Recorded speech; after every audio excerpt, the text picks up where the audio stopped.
In this video, we'll review the entire AP Literature course in 2 hours and 17 minutes.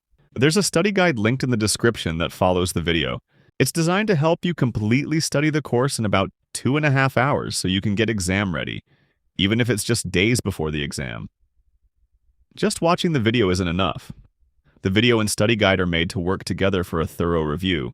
Let's begin. There are 6 big ideas in the course, and we'll start with the big idea titled Character. At its most basic level, a character in literature is a person or figure who takes part in the story. For example, Harry Potter is a character in Harry Potter, and Katniss Everdeen is a character in The Hunger Games. Okay, so now you know what a character is. Let's dig into the 4 lessons in this section of the course. In the first lesson, we'll look at characters' perspectives and motives, which can reveal a lot about a text. The core question we're asking ourselves in this lesson is, can you identify and describe what a text reveals about a character's perspectives and motives? First, we'll look at how texts describe characters. Second, we'll look at how you can identify and define a character's perspectives. And third, we'll explore how to identify and define a character's motives and values. Let's start with describing characters. In this section, we'll ask, how are characters revealed to audiences?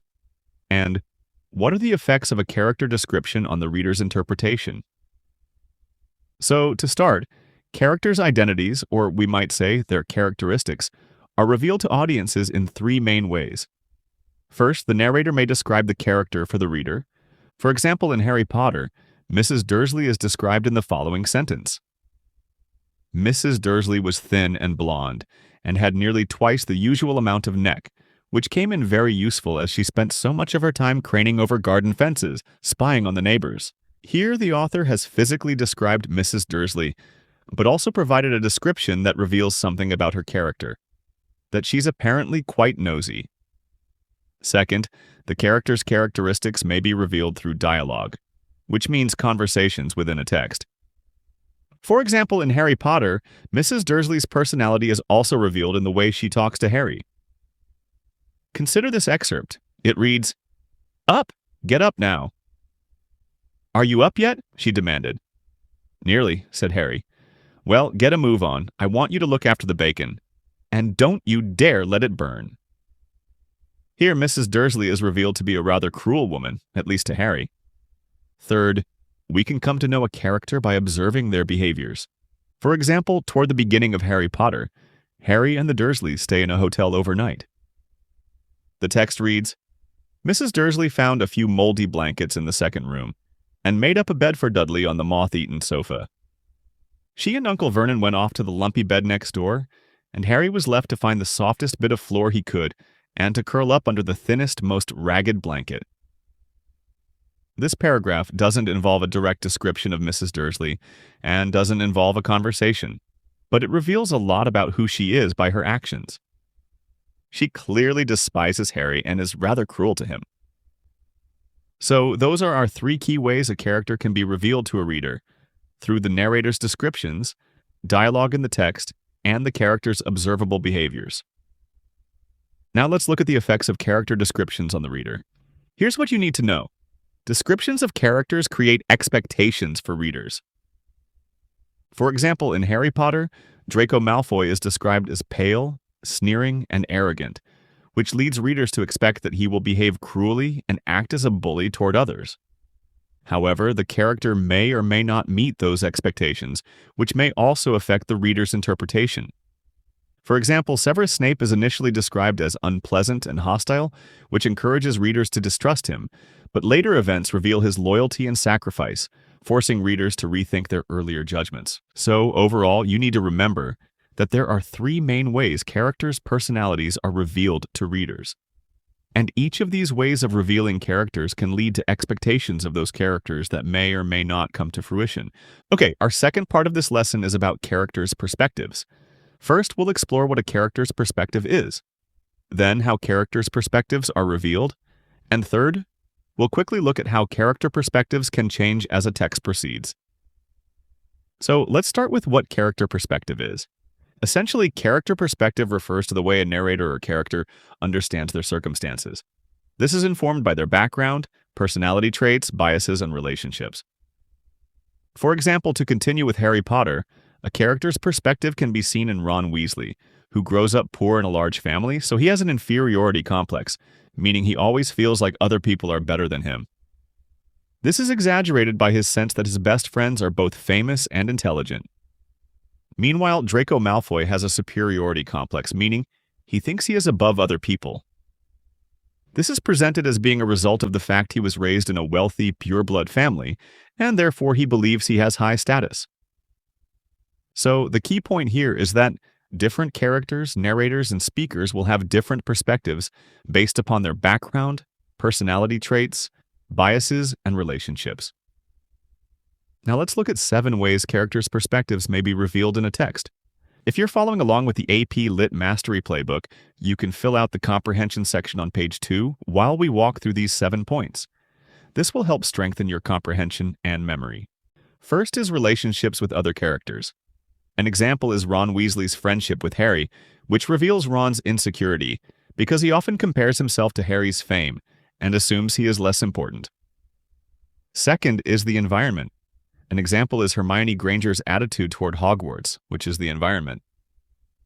She views Hogwarts as a place of safety and order, showing that she trusts structured learning and clear rules. A third way a character's perspective may be revealed to audiences is through the events of the plot. An example is Neville Longbottom gaining confidence after repeatedly facing danger, which shows that his view of himself changes from weak to capable. Fourth, a character's perspective may be revealed through ideas expressed in the text. For example, Dumbledore's repeated emphasis on choice shows that he believes personal decisions matter more than talent or background. Fifth, the character's speech, decisions, and actions may reveal their perspective. For example, Draco Malfoy frequently insults others and boasts about his family, revealing that he believes social status defines a person's value. Sixth, the narrator can reveal the character's perspectives. For example, in Harry Potter, the narrator often shows Harry's thoughts directly, revealing his suspicion of adults and authority figures. However, as we'll learn later in the video, the narrator may be unreliable or limited, so readers should be careful not to fully trust this perspective. Lastly, a character's perspective may be revealed when comparisons are made between characters. For example, comparing Hermione's careful planning with Ron's impulsive reactions highlights Hermione's belief in preparation and Ron's belief in instinct. Before we move on from this section, a quick note on shifting perspectives. You need to know for AP literature that a character's perspective may change as the text progresses. Just like in real life, new information and experiences can change how characters think. For example, Harry initially believes Snape is purely cruel, but later learns that Snape's actions were driven by loyalty and sacrifice, which changes how Harry understands him. Okay, our last point in this lesson is about the motives and values of characters. Motives and values refer to the reasons and beliefs that guide a character's decisions. Their motives and values can be revealed both through action and inaction. For example, a character might step forward to defend a classmate who is being bullied, showing a motive to protect others, and that they value fairness and loyalty. By contrast, a character might remain silent when a friend cheats on a test, revealing a motive to avoid conflict and a value that prioritizes self-preservation over honesty. Okay, that wraps up our very first lesson. Let's sum up what you learned in this lesson. First, you learned that characters are revealed in 3 main ways: through narrator description, through dialogue, and through a character's actions and behavior. Second, we discussed how character descriptions can shape the reader's expectations, but those expectations may later be confirmed or challenged as the story develops. Third, we discussed how character perspective refers to how a character understands their situation. The character's perspective can be shaped by relationships with other characters, the environment, events in the plot, ideas expressed in the text, characters' decisions and actions, narration, and comparisons between characters. Fourth, we explored how character perspectives can change over time as characters gain new experiences or information. And fifth, a character's motives and values refer to the reasons and beliefs behind a character's choices. These can be revealed through both action and inaction. Okay, that brings us to our first checkpoint for the course. At this point, you should have completed Topic 1.1 in the AP Lit Mastery Playbook. Remember, You should be able to complete the playbook while you watch, which will help you complete a whole year's worth of course review in a little over 2 hours. You may also choose to pause and complete the 12 MCQ mastery questions for this lesson now, which will help you see how you will need to apply this information about character perspectives in the exam and get some practice on exam-style questions. The second lesson about characters is called Changing Characters. In this lesson, we'll look at how characters can evolve as a text unfolds. The core question we're asking ourselves in this lesson is, can you identify and describe how characters change or don't change, and how this helps to develop the story's narrative? First, we'll look at how you can identify when a character changes. Second, we'll look at common causes for changes in characters. Third, we'll explore the effects of character changes on a narrative. And fourth, we'll briefly look at the role of minor characters and how they often don't change. We'll start with how readers can identify changes in characters. The core idea in this section is that character changes can be visible and external, and invisible and internal. You'll also need to know that internal changes can affect external changes and vice versa. So, let's look at external changes. An external change refers to a change that can be clearly observed. Examples include a character changing their level of wealth, a decline or improvement in the character's health, and characters observably getting older. By contrast, an internal change cannot be clearly observed. This generally refers to psychological and emotional changes. For example, a character may get wiser and less impulsive, or they might overcome an internal struggle between good and evil, or their mental health may improve or decline. These are all internal changes that may not be visible from the outside. However, you also need to know that there is often an interaction between external and internal changes. Essentially, it is very common that an internal change is reflected in an external change. For example, in Star Wars, Anakin Skywalker undergoes a major internal change when fear, anger, and a desire for control begin to dominate his thinking. This internal shift toward the dark side is reflected externally when he changes his name to Darth Vader, wears dark armor, and openly serves the Sith. In this case, readers can clearly see how Anakin's internal moral decline leads directly to visible and external changes in his identity and actions. Next, let's explore some common causes of character change. There are 3 common causes: conflicting values, changing circumstances, and an epiphany. Let's start with conflicting values. Change in a character may emerge when they resolve an internal values conflict. For example, in Romeo and Juliet, Romeo is conflicted between loyalty to his family and his love for Juliet. He ultimately resolves this internal conflict by choosing his love for Juliet over his family loyalty. This decision leads directly to his willingness to fight Tybalt and accept exile. Next, a change in circumstances may cause a character to change. Changing circumstances may include loss of a loved one, getting caught into a war or conflict, graduating high school, or a shift in social status. This can lead to a change in behavior or outlook. For example, in The Hunger Games, Katniss Everdeen is forced into a life-or-death competition. These harsh circumstances push her to become more strategic and resilient than she was at the start of the story. Next, a character may change when they have an epiphany. An epiphany is a sudden moment of realization or insight, rather than a gradual change. For example, in A Christmas Carol, Ebenezer Scrooge has an epiphany when he is shown a future in which he dies alone and unloved as a result of his lifelong greed and cruelty. Realizing that his selfish actions lead to isolation and harm, Scrooge immediately becomes more generous, kind, and socially responsible. Okay, so we've looked at the causes of character changes. Now let's look at the effects. Here we're asking, what happens as a result of a character change? 2 effects of change that you need to know for AP literature are climax and resolution, and the impact of the change on the reader's interpretation of the text. First, a character's change can directly affect the climax or the resolution of the narrative. For example, in A Christmas Carol, Ebenezer Scrooge changes from a selfish and uncaring man into a generous and compassionate one. Because of this change, the story resolves positively rather than tragically. So here you can see that his character change directly affected the resolution of the story. Second, A changing character may affect the reader's interpretation and attitude toward the text and the character. For example, if a character begins the story as fearful and unsure, readers may view them as weak and a failure. But later, if the character changes to become more confident and decisive, readers may start to view them as a hero. As a result, the text may be interpreted as a story of personal growth and resilience. So you can see here that the change in the character can directly affect how readers interpret the character and the text as a whole. Finally, we need to briefly talk about minor characters. For the AP Literature course, you need to know that many characters do not change throughout the text. While this may include major characters, it is more common that minor characters remain unchanged because they're not a focus of the text. Their role might be to interact with the major characters who do change, rather than to do any changing themselves. Okay, it's time to sum up what we've covered in this lesson.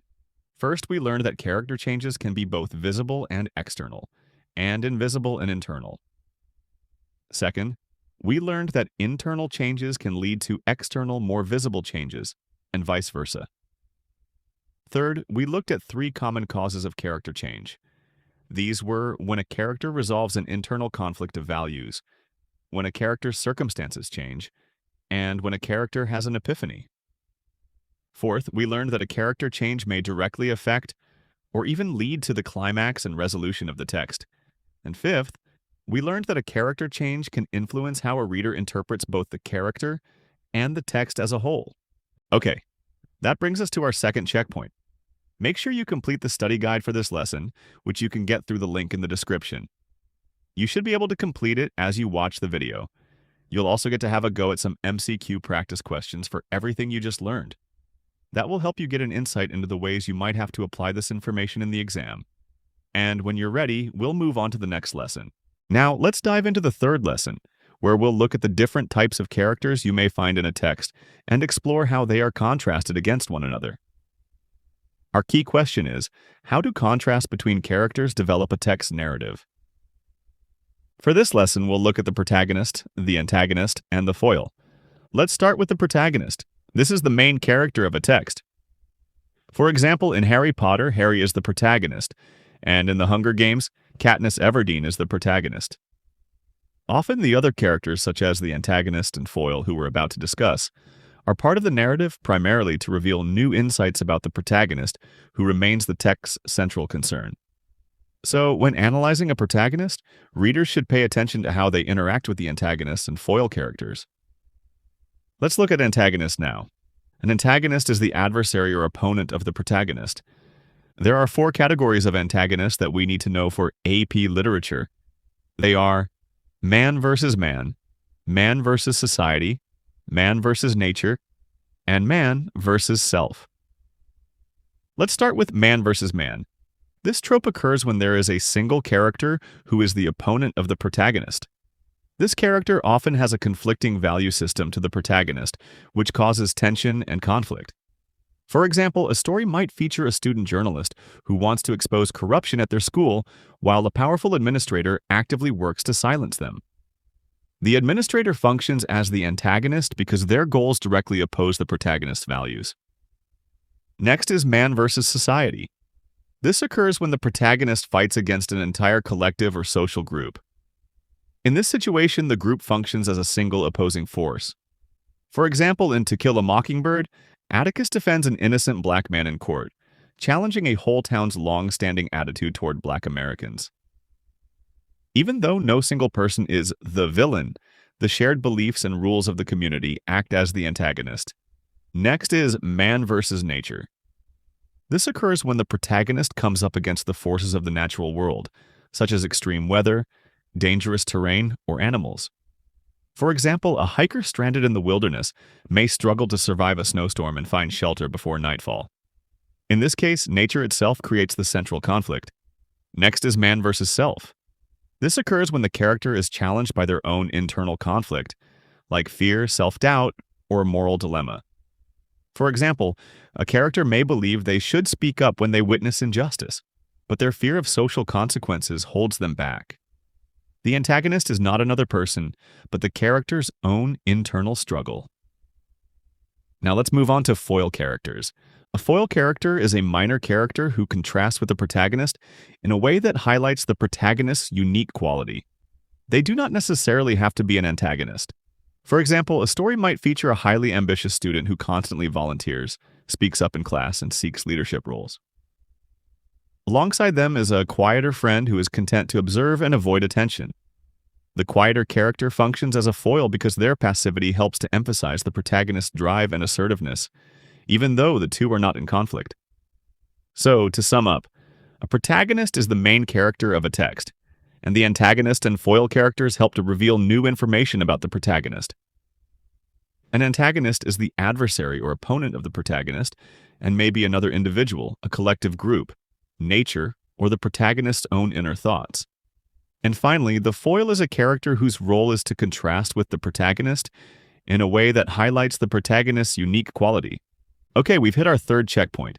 Complete this lesson's activity set in the 2.5-hour mastery playbook, linked in the description, before moving on, and have a go at the practice MCQs for this lesson. Once you've checked your answers, we'll dive into the next lesson. The final lesson in this section of the course is on character choices and actions. In this lesson, we're looking at situations where a character's choices, actions, and speech are inconsistent. For example, often a character will say one thing and do another. You're about to learn what that could reveal. We'll start by looking at situations where the character's thoughts and actions conflict, causing tension. Then we'll look at how the character's response to the resolution of a narrative reveals something final about the character's values. Let's start with thoughts versus actions. A text will often contain situations where a character's thoughts are not consistent with their actions. This creates tension. For example, a character may privately believe that a rule is unfair or immoral, yet continue to follow it in public because they fear punishment or social rejection. This gap between what the character thinks and what they do reveals the complexity of their values and shows how competing pressures can shape behavior, even when the character knows they are acting against their own beliefs. Okay, so we just established that inconsistent thoughts and actions can make a character complex, but you also need to know that this can influence the reader's interpretation of the text. For example, in The Great Gatsby, Nick Carraway, who is the text's narrator and protagonist, often claims to value honesty and moral restraint, yet he continues to associate with people he knows are dishonest and careless. This inconsistency encourages readers to question Nick's reliability as a narrator. Next, you need to know that character inconsistencies are often resolved at the end of the story. Essentially, the resolution of a narrative often represents the character's final expression of their values or beliefs, and can finally reveal where they truly stand. For example, in A Christmas Carol, Scrooge's joyful generosity at the end of the story shows that he has fully rejected his earlier values of greed and isolation. His actions in the resolution confirm that his moral transformation is genuine and lasting, revealing compassion and social responsibility as his final guiding values. This has been a difficult lesson, so let's sum it up. You need to remember that inconsistencies between a character's thoughts and actions reveal the character's inner tensions, and that inconsistencies in a character affect readers' interpretation of characters and the text as a whole. And third, a character's responses to the resolution of the narrative reveal important information about that character's final values and transformation. Okay, that brings us to our final checkpoint for this section of the course. At this checkpoint, you should have completed all 4 parts of the character section of the AP Literature Playbook. If you haven't done so yet, grab the playbook from the link in the description, and when you're ready, we'll move on to the next big idea in the course. The second big idea in AP Literature is all about the setting of a literary text.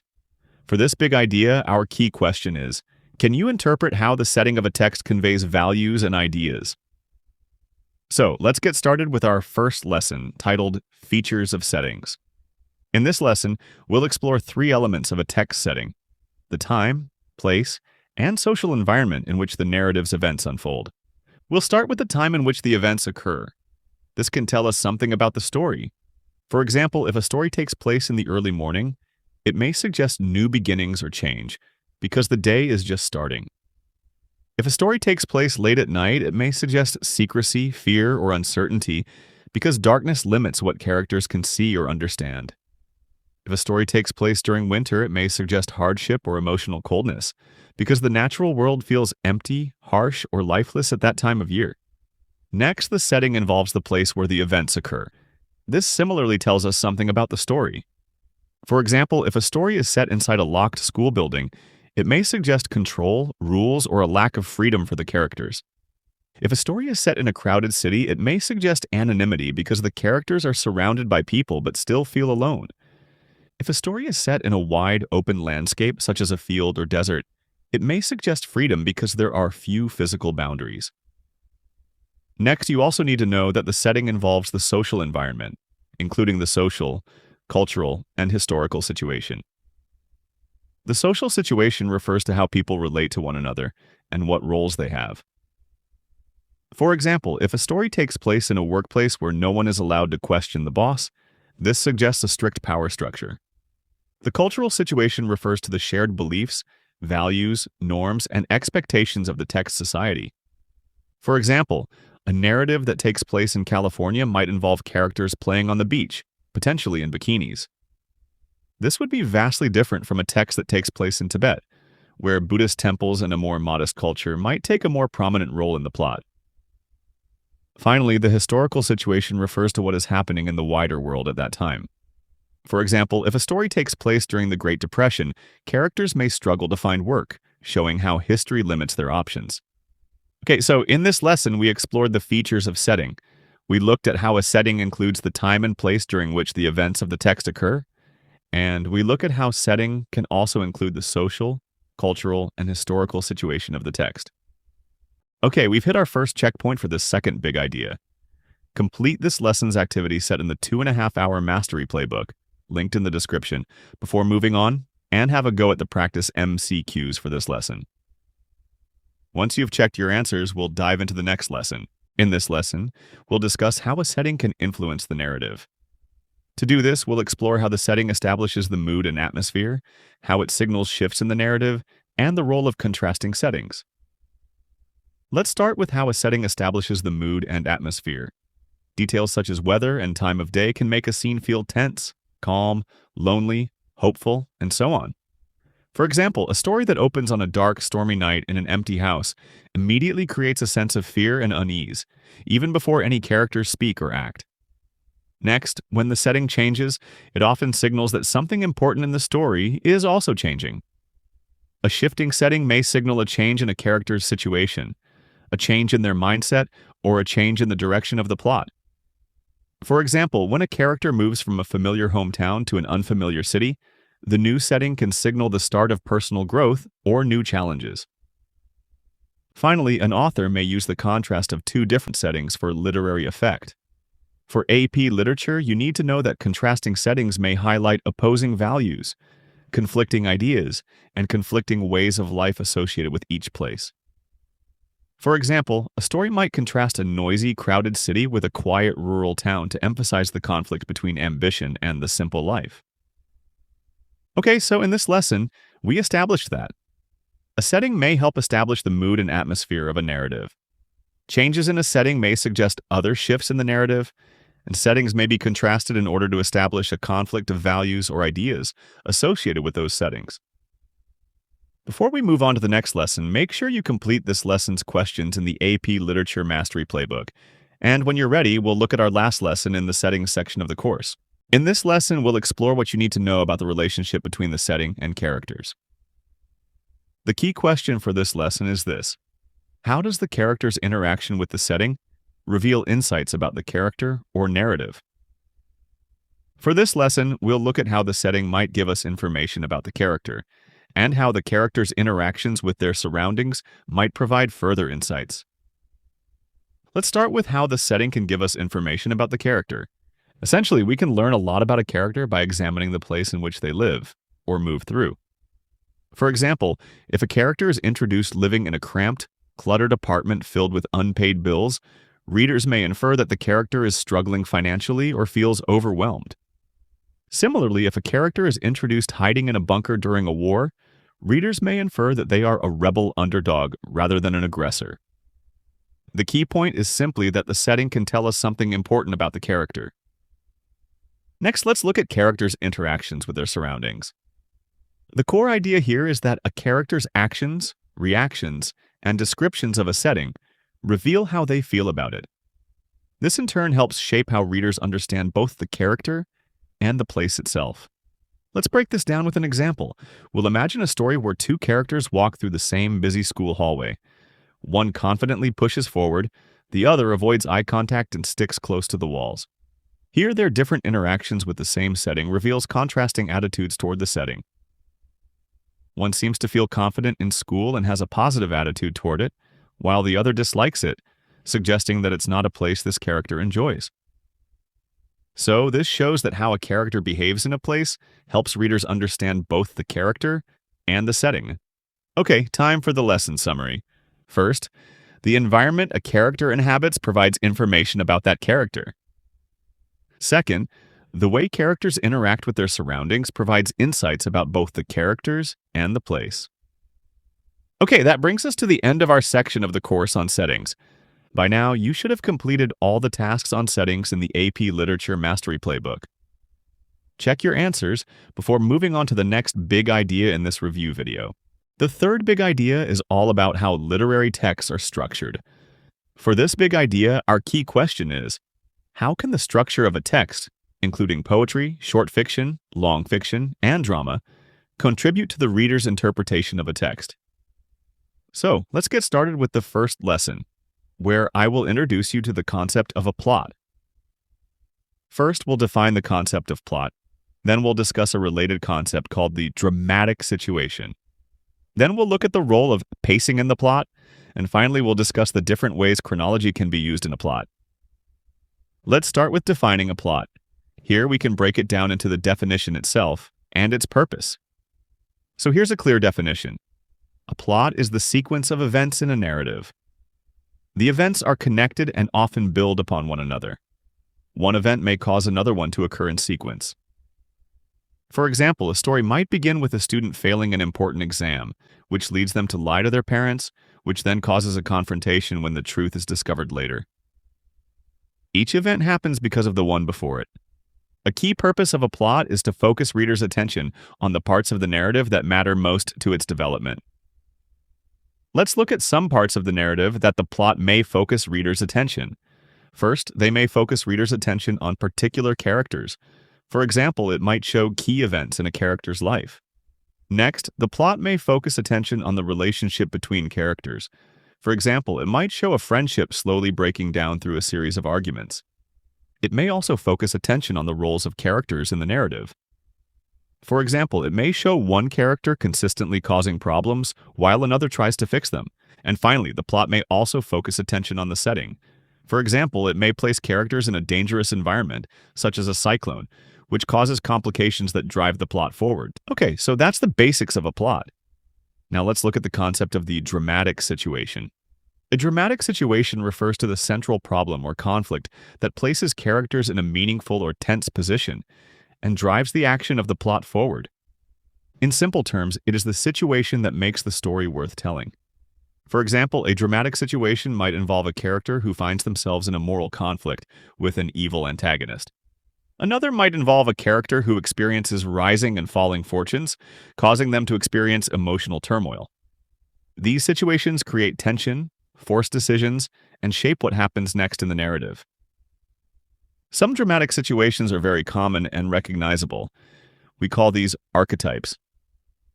For the AP Literature exam, you are not expected to be able to name any specific archetypes, but you are expected to understand the concept. So, let's have a look. One example of an archetype is a struggle between good and evil. In this dramatic situation, a hero consistently faces an evil force that threatens others and challenges moral order. A well-known version of this appears in traditional fairy tales, where a brave knight confronts a cruel dragon that terrorizes a kingdom. The knight represents protection and justice, while the dragon represents destruction and fear, and the story is driven by their direct conflict. This good versus evil dramatic archetype is seen in many famous texts such as Batman, featuring Batman versus the Joker, Star Wars, featuring Luke versus Darth Vader, Harry Potter, featuring Harry versus Voldemort, and The Lion King, featuring Simba versus Scar. A second example is forbidden love. In this dramatic situation, two characters want to be together, but rules, families, or social expectations prevent their relationship. A classic example is the relationship between Romeo and Juliet in Romeo and Juliet, where their love creates tension because it directly conflicts with their family's rivalry. These archetypes create certain expectations for the reader. For example, a struggle between good and evil is often resolved by the defeat of the villain or the restoration of order. Many readers have seen this pattern before, so they may expect the hero to eventually overcome the evil force in the end. But remember, we already know that expectations may or may not be fulfilled in the text. The next thing we need to look at for this lesson on plot is the role of pacing in a plot. Pacing refers to the manipulation of time in a text. We can break pacing down into a range of methods writers use, including the arrangement of details, the frequency of events, syntax, tempo or speed, and shifts in tense and chronology. Arrangement of details involves deciding which moments are shown in detail and which are summarized or omitted. This affects what the reader pays attention to. For example, a writer might describe a single dinner conversation in detail to show tension between characters, but completely skip over weeks of normal daily life because nothing important changes during that time. Frequency of events refers to how often events are shown or repeated in a text. Some events may be described once because they're less important, while other events may be revisited multiple times. For example, a story might repeatedly return to the same car accident through flashbacks, emphasizing its importance. Syntax refers to the length and structure of sentences. Short, simple sentences tend to speed up pacing, while longer, more complex sentences slow it down. For example, a chase scene might use brief sentences to create urgency, while a reflective moment might use long sentences to encourage the reader to pause and think. Tempo or speed refers to how quickly events happen within the story world, and how fast the plot progresses from one event to the next. This affects the sense of momentum. For example, one chapter may be slower paced to convey a long, slow, and uneventful summer, but the next chapter might move very quickly as several major events happen in one day, creating a sense of urgency and action. Lastly, shifts in tense and chronology refer to a situation where a text changes between past, present, and future. This is a complex element of pacing, so let's zoom in on this concept of chronology a little more. For AP literature, you need to know the following narrative structures that interrupt the chronology of a plot: flashbacks, foreshadowing, in media res, and stream of consciousness. Each of these may create anticipation, develop suspense, and build tension. Let's zoom in on each one. A flashback is a moment when the narrative moves backward in time to show an earlier event. Writers use flashbacks to give readers important background information that explains a character's behavior or a current conflict. For example, a story might pause during an argument to show a scene from the character's childhood that explains why this conflict is especially painful for them. Foreshadowing is when a writer gives an early hint that suggests something important will happen later in the story. These hints often seem minor at first but gain meaning once the later event occurs. For example, a character might casually mention being afraid of heights early in the story, which prepares the reader for a later scene where the character must climb a dangerous structure. In media res is when a story begins in the middle of the action rather than at the beginning of events. The writer then fills in earlier details later in the narrative. For example, a story might open with a character running from a bear, and only afterward explain how they ended up in the situation. Stream of consciousness is a narrative technique that presents a character's thoughts as they occur, often in an unstructured or loosely organized way. This technique reflects how the mind moves from idea to idea rather than following a clear timeline. For example, a paragraph might jump between memories, worries, and observations as a character waits anxiously for important news. Okay, so those are all of the pacing and chronology elements you need to know for AP literature. It's time for the lesson summary. Plot is the sequence of events in a narrative, where events are often connected and building on each other. The dramatic situation refers to the central problem or conflict that places characters in a meaningful or tense position and drives the action of the plot forward. Some patterns in dramatic situations are so common that they are considered archetypes, which create certain expectations for how the dramatic situations will progress and be resolved.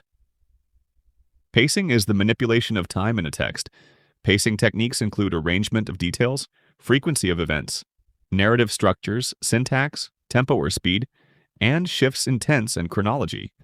And finally, techniques that interrupt chronology include flashback, foreshadowing, in medias res, and stream of consciousness. That brings us to the end of our lesson on plot and our first checkpoint for this section of the course. Make sure you complete this lesson's activity set in the 2.5-hour mastery playbook, linked in the description, before moving on, and have a go at the practice MCQs for this lesson. Once you've checked your answers, we'll dive into the next lesson. In this lesson, we'll explore the structure of poetry. Poetry is one of the key text types you need to have a grasp of for AP literature, and you'll be tested on poetry in the first free response question in the exam. So, let's take a deeper dive into this specific text type. In this lesson, I'll briefly introduce what poetry is. Then we'll explore two different forms of poetry and how emphasis is generated in poetry. First, poetry is a form of writing that often uses rhythm, which is the pattern of stressed and unstressed beats that creates a sense of movement, and line breaks, which control pacing and emphasize certain words or ideas. Poetry may also use sound, repetition, and imagery to deepen meaning. For example, look at this short piece of poetry. The rain taps soft on the dark window, pausing, then starting again. Here, there are line breaks that work to slow the reader down, draw attention to important words like pausing, which gets its own line, and indicate the rhythm in which the poem should be read. Okay, so that's the basics of what poetry is. But we can break poetry down into two broad types: closed and open. Closed poetry is poetry that follows predictable patterns in the structure of lines, stanzas, meaning a grouped set of lines within a poem, rhythm, or rhyme. This type of poetry emphasizes balance and repetition across the poem. On the screen is a short example of closed poetry. The sun slips down behind the hill, the sky turns gold, then fades to gray. The day grows quiet, calm, and still, as light and warmth both drift away. Here you can see that this poem is closed because it has features including regular line length, steady rhythm, and repeated ending sounds. You can see that each line is roughly the same length, with about the same number of syllables, which creates a steady and even rhythm when read aloud. Furthermore, the first and third lines end with words that rhyme, and the second and fourth lines end with a different matching sound, reinforcing the sense of balance in the poem. Together, this regular line length, steady rhythm, and repeated ending sounds create a pleasant, poetic sound. Now let's look at open poetry. Open forms of poetry do not follow expected or predictable patterns in line length, rhythm, or rhyme. For example, a poem might shift suddenly between short and long lines, or avoid rhyme altogether. Here is an example. I wait at the bus stop, watching headlights stretch and blur across the wet street, while time moves slower than traffic. We can still identify open poetry as a form of poetry because it often still uses some limited forms of structure within the text. For example, this poem still embraces line breaks to emphasize certain terms and phrases like I wait to shape the speed and pattern with which people read the text. Okay, so now we have a grasp of the basic idea of poetry, so let's move on to a discussion of some key ways to interpret the meaning of poems. We can group these ideas into two main areas: how meaning moves across lines and stanzas, and how meaning is emphasized through structure. Let's start with how meaning moves across lines and stanzas. The key idea here is that whole parts of the text need to be read in order to understand the meaning, not just individual lines. Often a single idea stretches across several lines. Look at this short poem. I thought the room was empty until I heard the slow breath of someone sleeping in the dark. In this poem, the core idea begins in the first line and continues all the way to the final line. Even though the line breaks separate the words, the punctuation shows that the idea is ongoing across the lines. There isn't a period until the very end of the stanza. The meaning is only complete at the end. At the same time, the line breaks slow the reader down and build tension without breaking the message, showing how ideas in poetry can extend beyond a single line. Okay, so the example we just looked at shows that ideas cross lines, but you also need to know that they can also extend beyond a single stanza. Look at this example. It reads, The train leaves at dawn, its windows glowing, like small fires in the cold morning. I stay behind, holding the ticket I never used. There's a stanza break after the fourth line. In the first stanza, the poem focuses on the train leaving. In the second stanza, the focus shifts to the speaker staying behind. Even though the stanzas are separated, the idea continues across them. The second stanza depends on the first to make sense, showing how meaning in poetry can develop across stanza breaks. So, the key idea you need to remember is this. To understand the meaning of a poem, you need to read across lines and stanzas. One line or one stanza may not be enough to fully understand the text's meaning. Next, let's look at how meaning is emphasized through the structure of a poem. Two things you need to know here are: first, the interruption of pattern in a poem creates emphasis. Second, two or more structural changes can combine to convey meaning. We'll look at this poem and then deconstruct it to understand these 2 points. The poem reads, "Every morning I wake early, every morning I drink coffee, every morning I watch the street, every morning I feel the day begin." Today, I didn't. Our first idea was that interruption creates emphasis in a poem. In this example, the pattern of starting the lines with the words "every morning" was interrupted. This interruption tells us that something is different and noteworthy. It emphasizes change. Our second idea is that two or more structural changes often combine to convey meaning. In this poem, our first structural change was interruption in the starting words, but a second structural change was that one stanza ended and another began, as shown by the stanza break here. So, the poet is trying to convey to us that something important is changing through two combined structural changes: the change in pattern and the break in stanzas. That brings us to the end of this lesson on poetry. Let's recap. First, there are two types of poetry you need to know about. Closed poetry follows predictable patterns. Open poetry does not. Next, you need to know that poetry conveys meaning across multiple lines and stanzas, meaning you need to read the full text to fully gather its meaning. We also learned that you need to pay attention to punctuation, such as periods, to understand the meaning being conveyed. Then we looked at how interruptions in lines, rhythm, patterns, and stanzas create emphasis in poetry. And finally, we learned that multiple structural changes can work together to create further emphasis, such as when there is a simultaneous interruption in both the pattern and the stanzas. Okay, here's our checkpoint. Make sure you complete the poetry lesson in the AP Literature Mastery Playbook and pay special attention to this lesson's practice MCQ set, where you'll get a chance to analyze some poetry through exam-style questions. And when you're ready, we'll move on to the next lesson. This lesson is about how texts, including short and long fiction text and poetry, use contrast to convey meaning. Contrast is created when a text directly compares two or more different things to demonstrate their differences.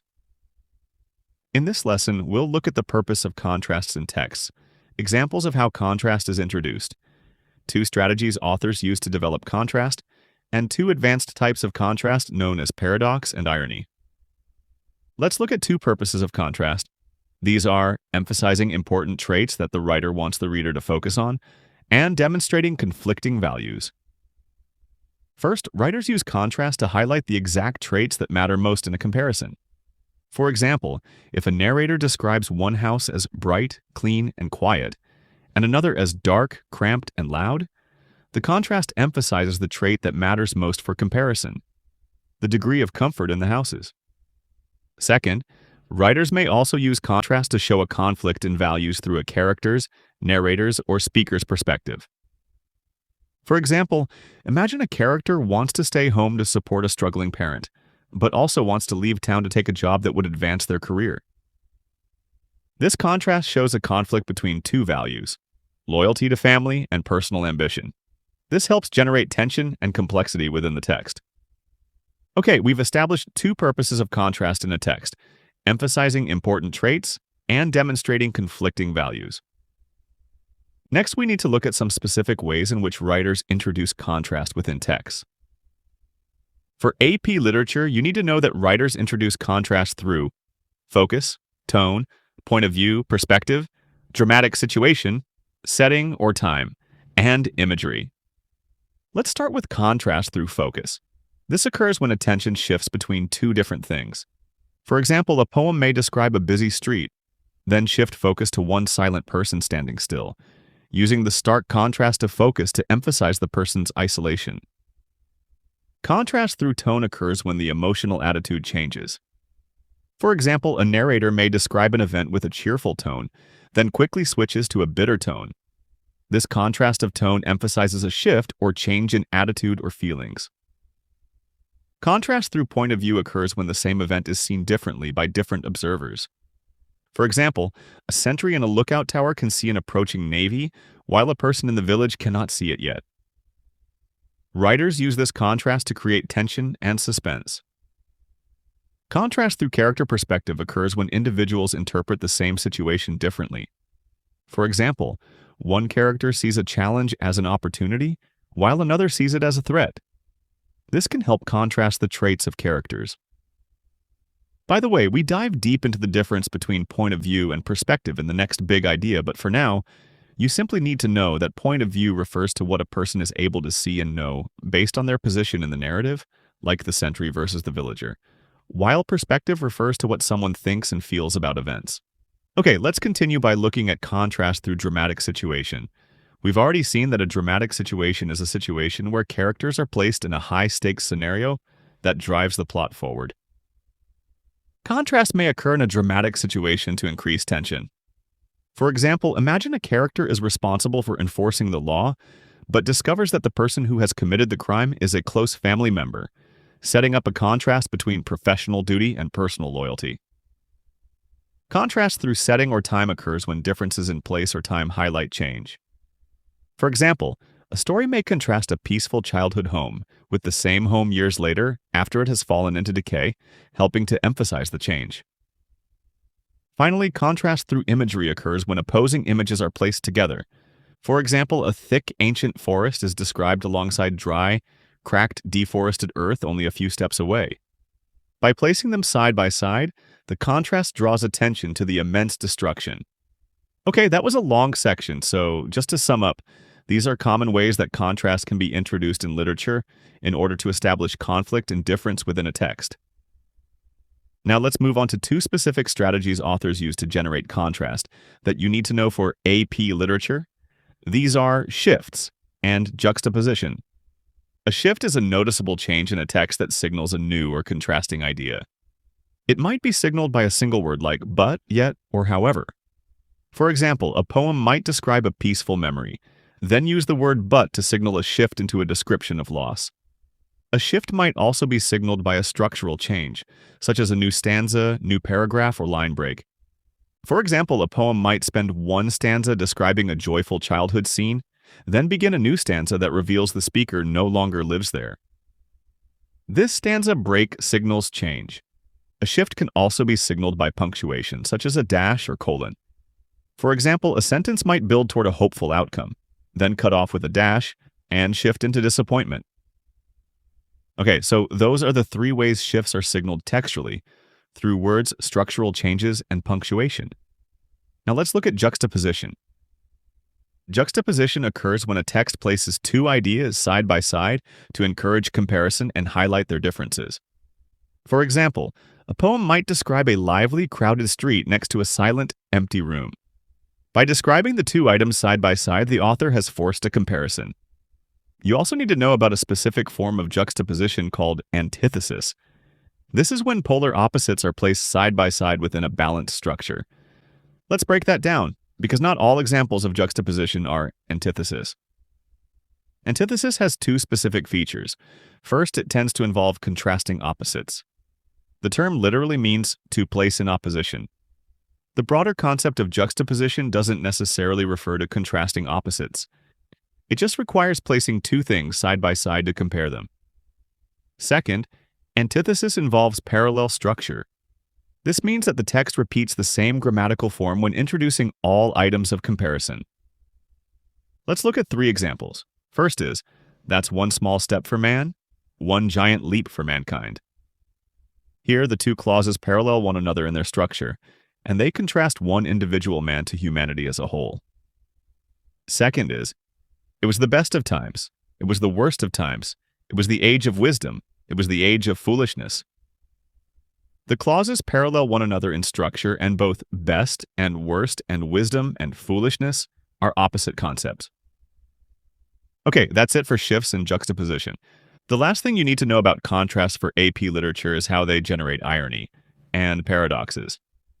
These are more advanced uses of contrast that add depth and complexity to a text. Let's start with irony. Irony occurs when a writer employs contrast in a way that emphasizes something inconsistent, absurd, or amusing. Two types of irony that you need to know about for AP literature are situational irony and verbal irony. Situational irony occurs when the outcome of a situation is the opposite of what is expected. For example, a fire station burns down, even though firefighters are meant to prevent fires. Verbal irony occurs when a speaker says one thing, but clearly means the opposite. For example, a character walks outside into a heavy storm and says, "What a perfect day for a picnic." Now let's look at the concept of paradox. A paradox refers to a statement or idea that seems contradictory at first, but reveals a deeper or unexpected truth when examined closely. For example, the statement, "The more freedom he gained, the more trapped he felt," appears contradictory, but it reveals the idea that freedom can sometimes bring new pressures rather than relief.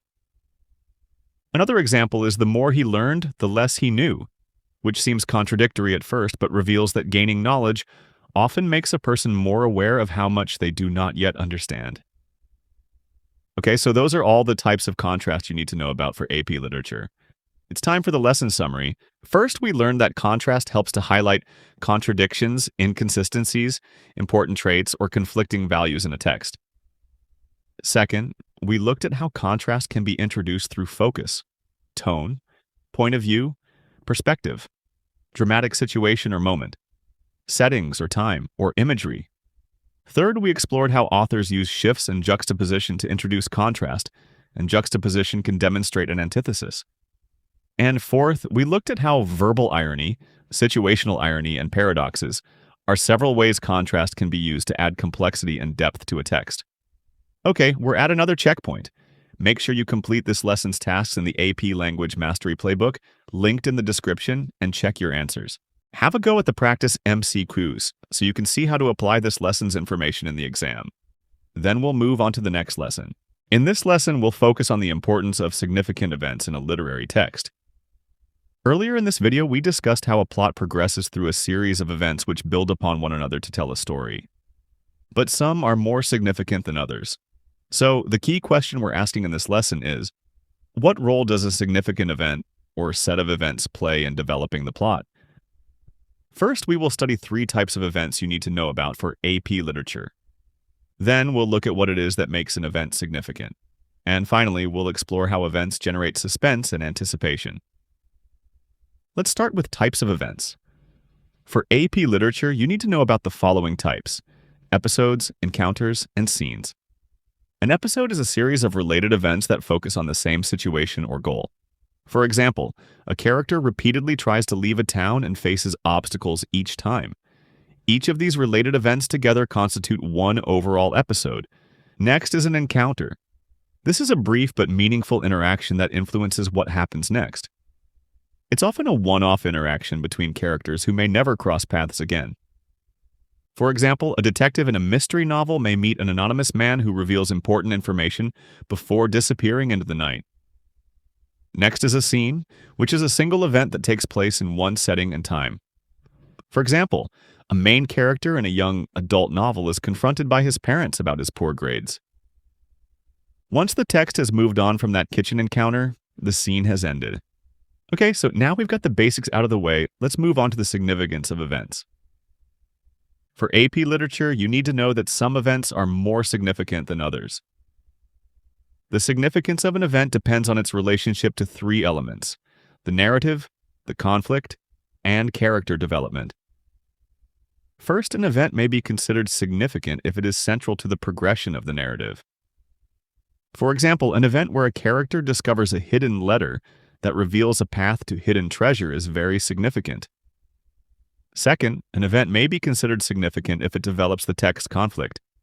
This especially occurs when the event highlights competing value systems related to the central conflict. For example, an event where a character finally stands up to his bully brings the conflict to a head and highlights the good versus evil value conflict at the heart of the text. Third, an event may be considered significant if it is central to a character's development. For example, an event where a character finally admits a mistake after repeatedly denying it shows growth in the character's maturity, making it a significant event. So, to sum up this section of the lesson, an event is considered significant if it meaningfully develops the narrative, the conflict, or the characters. Finally, we need to cover how events collide and accumulate to create a sense of anticipation and suspense. Here's the key idea. In many stories, events do not happen in isolation. Instead, they build on each other to create anticipation and suspense for the reader. Each new event adds pressure, making us wonder what will happen next and how the situation will turn out. For example, imagine a story where a student secretly cheats on a test, then starts avoiding the teacher, then hears that the teacher has discovered cheating and will question the class the next day. Each event piles on top of the last one, so by the time the student is called to the front of the room, the reader feels tense and eager to see what happens next. Okay, to sum up, in this lesson, we learned that events include episodes, encounters, and scenes. Then we looked at how events are significant if they develop the narrative, conflict, or character in a substantial way. And finally, we looked at how events can create suspense by stacking onto one another, leading readers to feel eager to keep reading to find out what happens. As always, before moving on, complete this lesson's section of the AP Literature Mastery Playbook and check your answers. And when you're ready, we'll start the next lesson. In our final lesson of the structure section of the course, we'll discuss how text contains central conflicts. The key question is, can you explain the role of conflict in a text?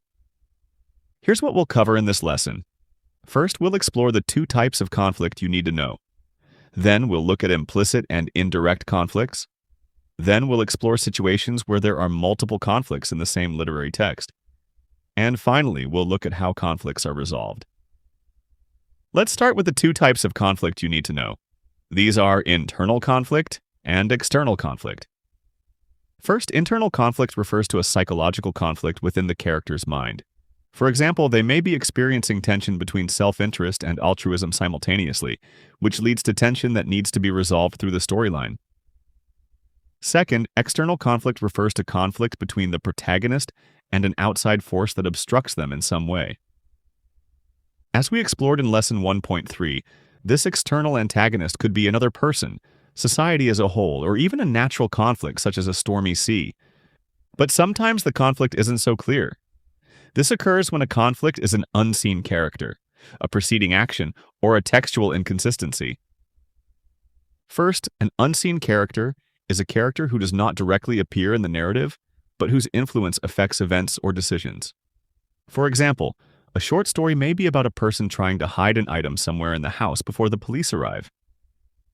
The police may never arrive, but they are still an important part of the storyline. Second, a preceding action is something that happened before the narrative begins but continues to shape the present situation. For example, a character may have experienced a traumatic event before the story even began, which shapes their mindset and ongoing anguish, creating internal conflict even though the action itself is never shown. A third implicit conflict is an inconsistency in a text. This is a contradiction or contrast in ideas, values, or perspectives presented in the narrative, which may create tension or conflict. For example, a narrator may claim to value honesty but repeatedly hides important information. This creates a contrast that reveals a conflict between stated beliefs and actual behavior. So, to sum up this section, sometimes a conflict isn't actually shown in a narrative. It can be implied through an unseen character, preceding action, or textual inconsistency. Okay, next we need to look at situations where there are multiple conflicts within a text. The key idea here is that two or more conflicts may intersect in one literary text. For example, a character may be struggling against an unfair school rule while also dealing with peer pressure from friends to conform, meaning the character faces two conflicts at once. Often there is a primary or major conflict, and many secondary or minor conflicts. For example, the primary conflict might be the student fighting to change the unjust rule, while the minor conflicts include arguments with friends, tension with teachers, and teenage self-doubt.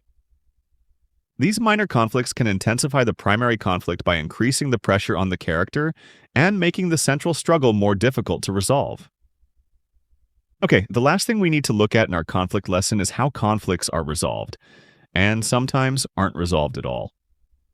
For this, you need to know about the moment of catharsis and emotional release, and unresolved endings. The moment of catharsis or emotional release refers to the point in a narrative where built-up tension is released and the central conflict reaches a clear emotional turning point. This gives the reader a sense of emotional clarity, relief, or understanding about what the conflict has meant. For example, in Harry Potter, the final moment of catharsis occurs when Voldemort is finally defeated, releasing the tension between good and evil that had built up across the entire series. While most plots do end with a moment of catharsis or emotional release, some do not. Unresolved endings leave key conflicts unsettled, which can create discomfort or uncertainty for the reader and encourage deeper interpretation. The lack of resolution may suggest that the conflict is ongoing, that the conflicting values cannot be easily reconciled, or that real life does not always provide clear answers, prompting readers to reflect on the meaning of the conflict beyond the final scene. Okay, so let's sum up this lesson. We learned that there are two types of conflict, internal and external. We also learned that some conflicts are implicit and indirect, such as when a character's conflict comes from unseen characters or events that occurred before the story began. Next, we saw that there may be multiple conflicts in one text, and secondary conflicts may heighten or complicate the primary conflict. Finally, we saw that conflict resolution leads to a moment of catharsis or emotional release. But sometimes a plot does not resolve the conflict, which requires the reader to attempt to interpret why that might be the case. Okay, that's the end of the third big idea, which was all about the structure of a text. Make sure you've completed the structure section of the study guide playbook and checked your answers, and don't forget to complete all the exam-style practice MCQs for this section. When you're done, we'll dive right into the fourth section of the course. The fourth big idea in AP literature is all about the narrator of a text. The key question for this big idea is, can you explain how a narrator affects how readers experience and interpret a text? The narrator is the person who relates the account of the story to the reader. For example, you might notice that some books are narrated by the protagonists themselves as if they're talking directly to you about their personal experiences. Other texts are narrated by a neutral observer. While we often don't think much about the narrator, in the following lessons, you will learn that they have a big role in shaping the reader's interpretation. In our first two lessons, we'll compare the narrator's point of view and perspective. Then we'll explore the idea of the unreliable narrator. Let's start with point of view. A narrator's point of view is the position from which they relate the events to the reader. Let's look at the common points of view that a narrator may take. These are all required knowledge for AP literature. First, we'll look at character versus non-character narrators. Then we'll look at first versus third-person narrators. And then we'll explore the concept of narrative distance. So let's dive into character versus non-character narrators. Non-character narrators do not have a part to play in the story itself. They are narrating from an outside point of view, such as by taking the view of a person telling an ancient fable or godlike figure. Character narrators tell the story from the point of view of their character. For example, the narrator might be the protagonist or the protagonist's best friend. This can influence how much they can say because their character may not have knowledge of all the important information. For example, the character narrator might not have been present for some important conversations. For AP literature, you also need to know that some characters will narrate in a structured and organized retelling of the story, such as by telling everything in the order in which it occurred. Others will narrate through stream of consciousness, which is a type of narration in which the story is related in the order in which the thoughts come to the narrator's mind. For example, the following sentence shows stream of consciousness narration. I should leave now, but the light through the window feels warm, and maybe just one more minute. And why is my heart beating so fast when nothing is actually wrong?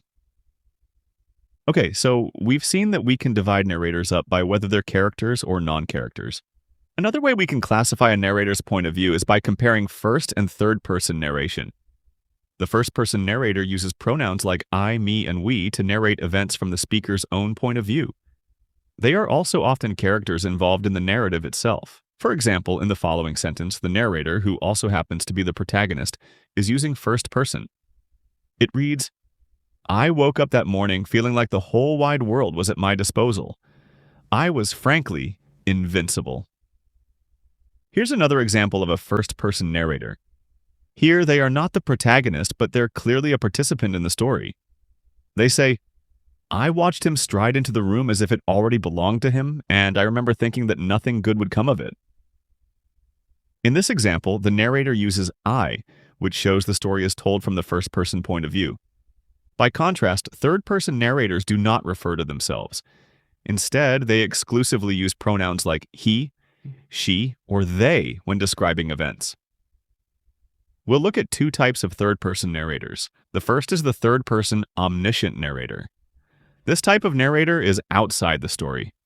They also often know the thoughts, feelings, and motivations of one or more characters. They sometimes even explain events the characters themselves do not understand. For example, this text demonstrates a third-person omniscient narrator. As Maria smiled and agreed to the plan, she felt a quiet dread she could not name.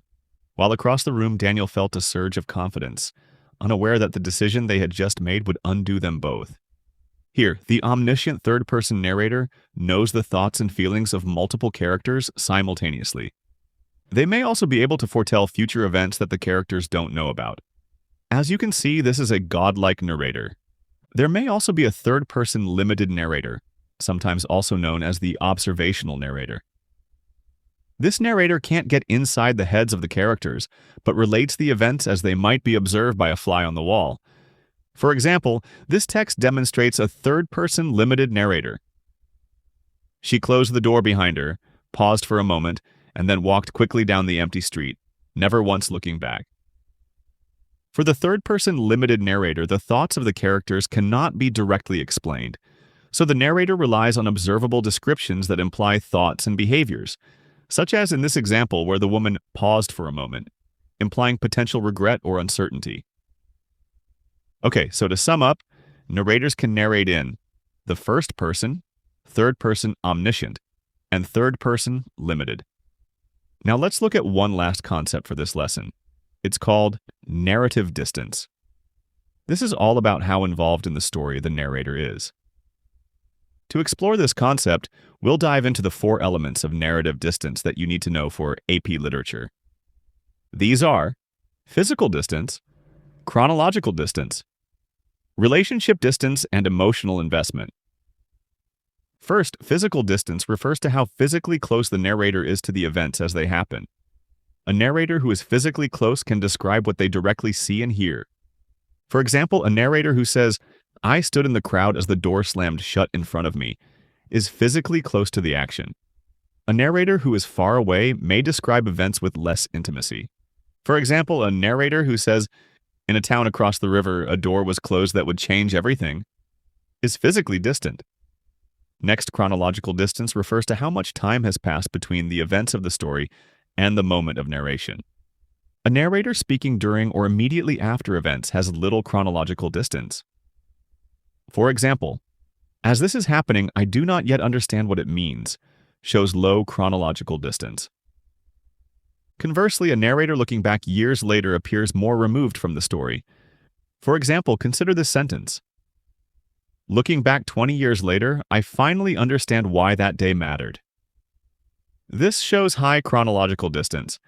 Recounting an event that was recent may imply a narrator has a fresh memory of what happened, but the distance of time might also have allowed time for reflection on the significance of the event.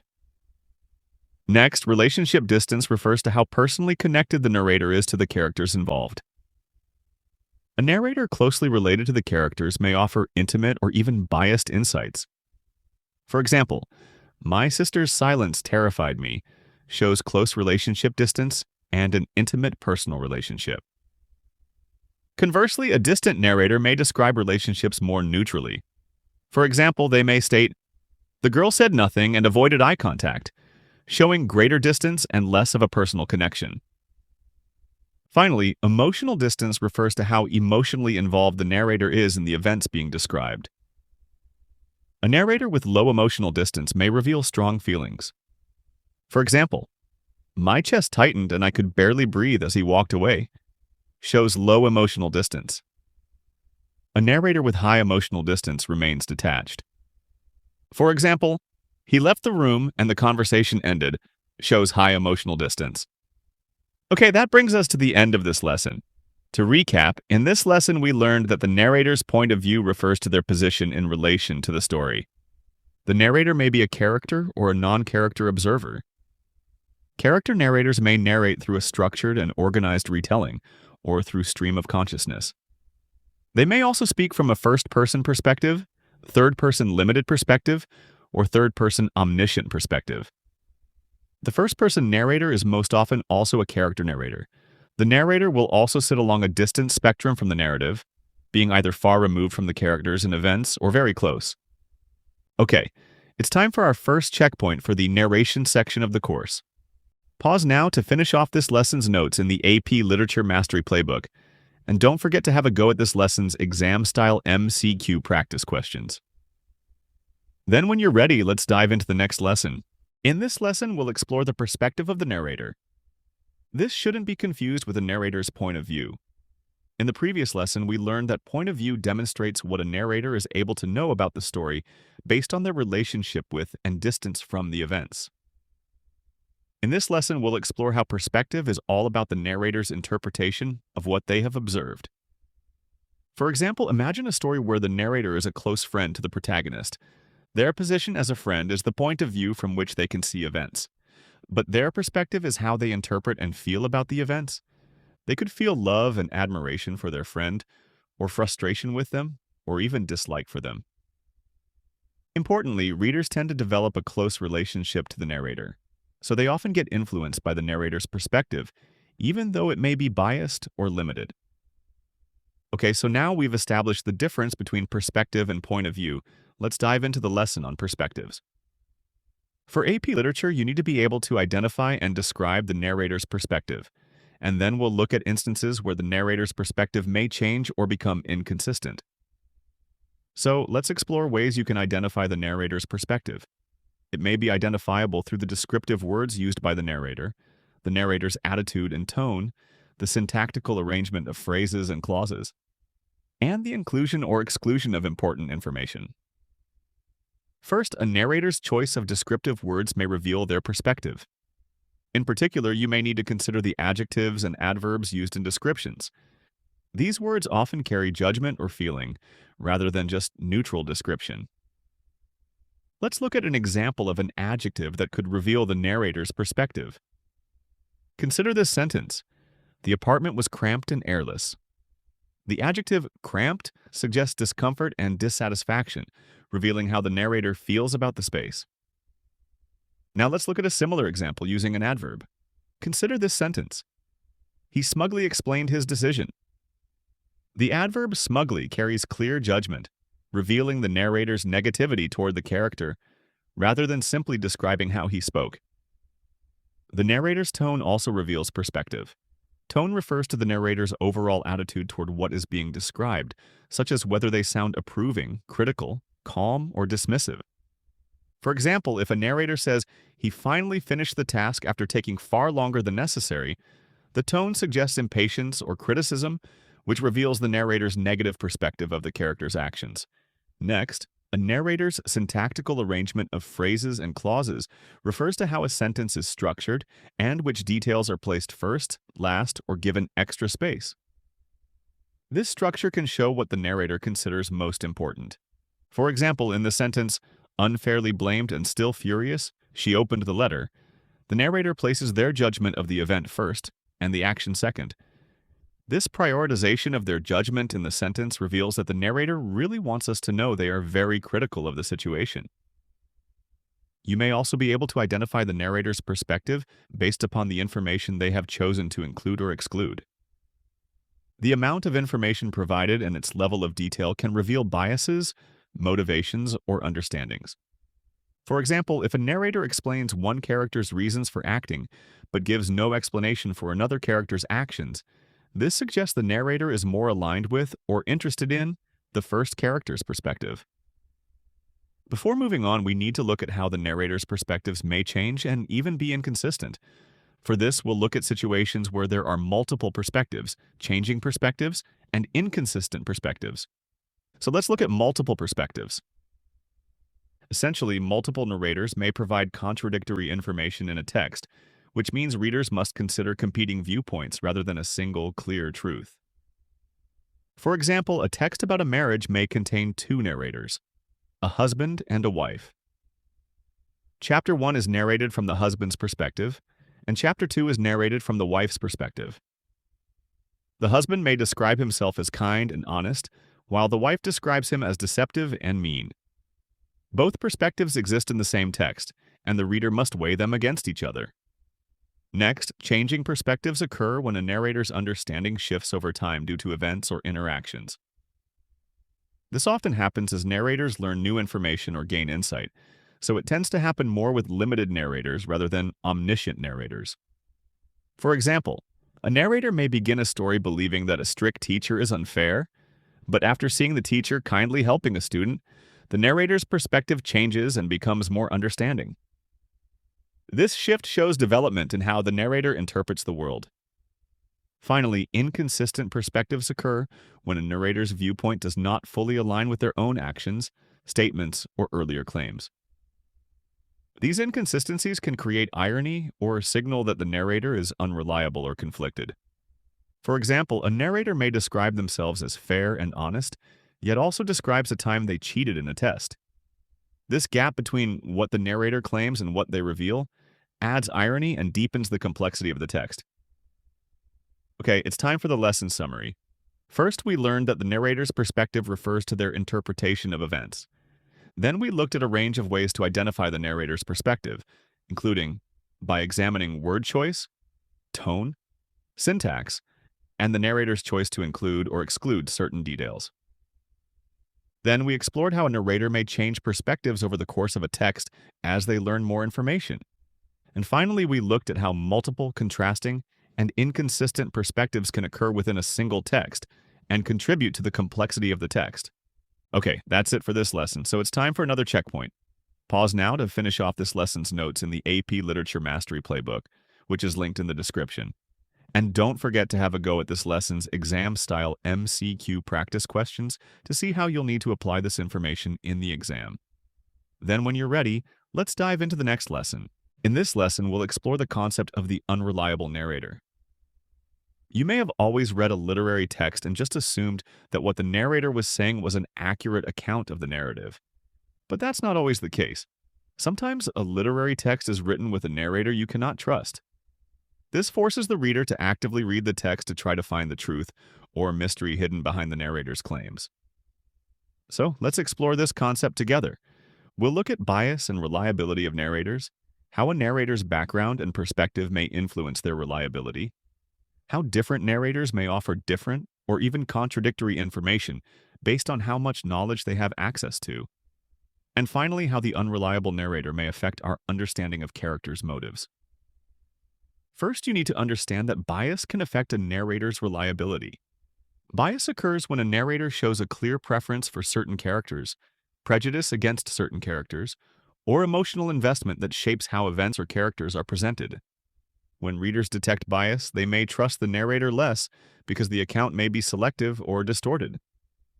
For example, if a narrator repeatedly describes one character using negative labels like lazy or selfish, but never provides concrete evidence of those traits, readers may begin to question whether the narrator's judgment is fair or reliable. Another way you could assess the reliability of a narrator is by examining their background and perspective. Background includes factors such as personal history, relationships, and prior experiences. This will impact how they narrate the story. For example, a narrator who grew up in poverty may describe wealthy people as greedy and selfish, while a narrator raised in comfort may describe the poor as lazy and untrustworthy. So, we need to think about the narrator's background in order to get clues about their biases. Now, let's look at a situation where the narrator's point of view is limited. We saw earlier in this video that some narrators don't have all the information. As a result, the information they give readers is often only part of the story. In the last lesson, we talked about how some texts may have multiple narrators, such as when each chapter is written by a different person. In these situations, narrators' accounts of the same events may clash because they have different points of view, perspectives, and amounts of information. For example, one narrator may describe an argument as calm and reasonable, while another describes the same moment as threatening and aggressive. These contradictions force readers to evaluate which account seems more reliable, or whether the truth lies somewhere in between. Finally, let's bring it all together with a point about why this all matters. Essentially, a narrator can influence how readers interpret a character's motives and the text as a whole. If a narrator is perceived to be reliable, readers are more likely to accept their accounts of the events and characters. But if a narrator is seen to be unreliable, readers may suspect that events and characters are being misunderstood or misrepresented. For example, if the narrator is a teenager who has a bad relationship with his mother, and then there's a scene where he describes his mother negatively, readers may question whether this is really an accurate account or if it's a resentful and biased spin on the truth. Okay, it's time for the lesson summary. First, a narrator may be unreliable, meaning they may not always reveal the full truth, or may even intentionally mislead readers. Second, readers can infer a narrator's reliability by paying attention to what they do and do not say, as well as their biases and backgrounds.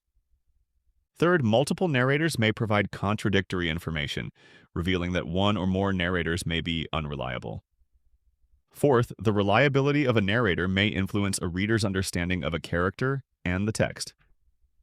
Okay, that's it for the narration section of the video, so it's time for another checkpoint.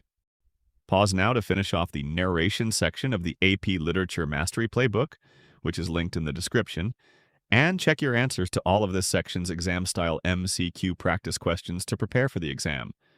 Then when you're ready, let's dive into the next big idea in the course. The fifth big idea in the AP Literature course is about figurative language. Figurative language refers to language with non-literal meanings. The key question for this big idea is, how does figurative language in a literary text shape the text's meaning and possible interpretations? So, let's dive into our first lesson titled Word Choice. Here, we'll look at 6 ways word choice may affect meaning and interpretation of a text. You'll need to know all of these for the AP Literature exam.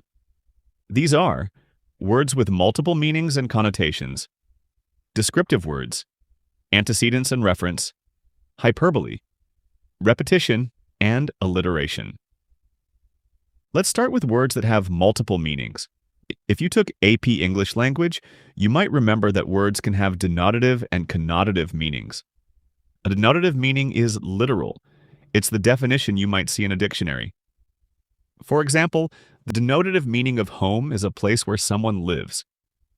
Connotative refers to the feelings, ideas, or associations a word carries beyond its literal meaning. For example, home may connote comfort, safety, or belonging for many readers. This gets even more complicated when a word has multiple denotative meanings and multiple connotative meanings. For example, the word dark could mean the absence of light, such as a dark room, but also a deep or strong color, such as dark clothing, while connoting something evil, dangerous, or immoral, and also sadness, depression, or emotional heaviness. This means that text can have very ambiguous meanings and one reader may interpret the text differently to another reader. For example, consider the sentence, "She gave him a cold smile." One reader might interpret this as calm or controlled behavior, while another reader might see it as unfriendly or hostile. The word cold allows for multiple interpretations, which makes the meaning of the sentence less fixed and more open to reader interpretation. Another way word choice affects meaning is through the use of descriptive words. The 2 most obvious examples are adjectives and adverbs. We touched on this when talking about the narrator. But you also need to know that, more broadly, adjectives and adverbs can shape a reader's interpretation of a text. Adjectives are words that describe or modify nouns by giving more information about their qualities or characteristics. Some examples include red, tiny, and angry. In the phrase, a red car, the adjective red modifies car by telling us its color. In the phrase, an angry teacher, the adjective angry modifies teacher by describing the teacher's emotional state. In both cases, the adjective influences how the reader imagines the noun it describes. Now let's look at adverbs. Adverbs are words that modify verbs, adjectives, or other adverbs by giving more information about how, when, where, or to what extent something happens. Some examples include quickly, very, and quietly. In the phrase, she ran quickly, the adverb quickly modifies the verb ran by explaining how the action is performed. In the phrase, he spoke quietly, the adverb quietly modifies the verb spoke by describing the manner of speaking. This helps us paint a clearer picture in our minds of what's happening. So overall, both adverbs and adjectives can influence the reader's interpretation of events, which helps writers to more effectively communicate. The next word choice we need to consider when interpreting a text is the choice of antecedents and referents. To understand these two concepts, let's look at this sentence. It reads, Maria dropped the glass because it was slippery. The antecedent is a word or phrase that will be later referred to by a referent. The referent is the word that points back to the antecedent. So in our sample sentence, the antecedent is the glass, while the referent is the word it. The referent, it, lets the reader know that the writer is referring to the glass. Common referents include pronouns like he, she, it, they, this, and which. However, this becomes complicated when referents could potentially refer to more than one antecedent. Let's look at an example sentence. It reads, James argued with his brother because he was angry. The referent, he, in this sentence is ambiguous. It could refer either to the antecedent James or his brother. It is not entirely clear, but this dramatically affects how the text would be interpreted. If he refers to James, then James's anger caused the argument. If he refers to the brother, then the brother's anger is what caused the argument. So overall, reference can shape meaning, but also cause ambiguity and confusion. Okay, now let's look at hyperbole. This refers to deliberate exaggeration. It is used to emphasize an idea, feeling, or trait. For example, consider this sentence. I have told you 1,000,000 times to be careful. The hyperbole in this sentence exaggerates the number of times something has been said. This helps to emphasize frustration or impatience, not an actual count. The opposite is understatement, such as in this sentence. It was just a scratch, said after a serious injury. Here, understatement is used to minimize the severity of the situation, which can suggest denial, emotional restraint, or an attempt to downplay pain or danger. Overall, hyperbole and understatement can be used by authors to emphasize or de-emphasize important details, which helps to reveal new information about characters and the plot. Our next way word choice may affect meaning is through repetition, which is common in poetry. Repetition of words and phrases can help to emphasize key ideas, reinforce emotions, and create patterns that guide the reader's attention. For example, consider this sentence. He waited and waited and waited for the door to open. In this sentence, repetition of the word waited has the effect of highlighting the length of time and the character's growing impatience, making the waiting feel slow and drawn out to the reader. Finally, let's look at alliteration. Alliteration is the repetition of the same initial sound at the beginning of several words in a row. Like repetition, this is common in poetry because it can create a noticeable rhythm or mood. For example, consider this sentence. The wind whispered through the white trees. In this sentence, alliteration of the letter W has the effect of creating a soft, flowing sound that mirrors the quiet, gentle movement being described, which helps shape the reader's mood. Okay, time for the lesson summary. First, words can have multiple meanings or connotations, which adds complexity and ambiguity when trying to interpret a text. Second, descriptive words such as adjectives and adverbs can clarify meaning in a text. Third, referents become ambiguous when they refer to more than one antecedent, which can affect interpretation.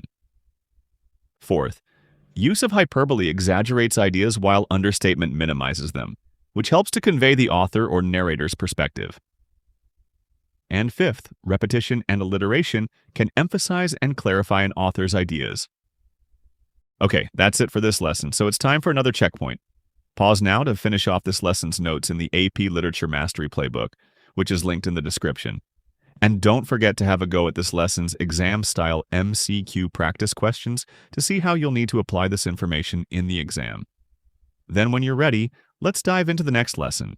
In this lesson, we'll explore more ways figurative language shapes meaning and interpretations. First, we'll explore symbolism. Then we'll look at imagery and images. Let's start with symbolism. This refers to when an object, person, or place stands for a deeper idea beyond its literal meaning. For example, a symbol could be a dove. This symbol may represent peace or hope. Okay, so for AP literature, you need to know about common symbols and the potential for multiple interpretations of those symbols. So let's look at common symbols. They can be both character symbols and setting symbols. Characters can be symbols if they come to represent an idea or concept. For example, a brave character who always stands up for others may come to symbolize courage. Furthermore, there are symbolic characters that have been repeated in literature over time. These repeated and well-known symbolic characters are known as character archetypes. Examples include the hero, who symbolizes bravery and sacrifice, and the villain, who often symbolizes evil or moral corruption. In the exam, you will not be required to identify or label archetypes, but you will need to know and understand the concept of a character archetype. Okay, so we've established that characters can be symbolic. Next, you need to know that settings can also be symbolic. For example, a dark, abandoned house can be symbolic of loneliness or neglect. Similar to character archetypes, some settings have become universally understandable. For example, it is well known that a road symbolizes personal growth or change, and a prison symbolizes restriction or loss of freedom. While we've looked at some characters and settings that are widely recognizable as symbols, other symbols are not so widely recognized. In these situations, interpretations may differ from situation to situation or person to person. To understand this concept, let's explore 3 scenarios: context-dependent interpretations, individual readers' interpretations, and narrators' and characters' attitudes and perspectives. We'll start with contextualized interpretations. Essentially, one symbol may represent different things depending on the context of its use in a text. For example, a storm might have different meanings depending on the context. During a moment of conflict, it may symbolize danger or chaos, but at the end of a long period of tension, it might represent emotional release and cleansing. Next, let's look at how individual readers may interpret the same symbol in different ways. Essentially, each reader has their own experiences and prior knowledge that will inform their interpretation of a symbol. For example, a school building may mean safety and opportunity to a reader who had positive school experiences, while it may mean pressure or confinement to a reader who associates school with stress or failure. Finally, symbols may be used in ways that reflect a narrator or character's attitude or perspective. For example, 2 narrators may both use an empty chair as a symbol. One narrator talks about their chair as a symbol of comfort and routine because they sit there to read. Another narrator fixates on their empty chair as a symbol of loneliness, given there is nobody there to sit with them. Although the symbolic item, a chair, is the same for both narrators, the symbolism assigned to it reveals each narrator's perspective.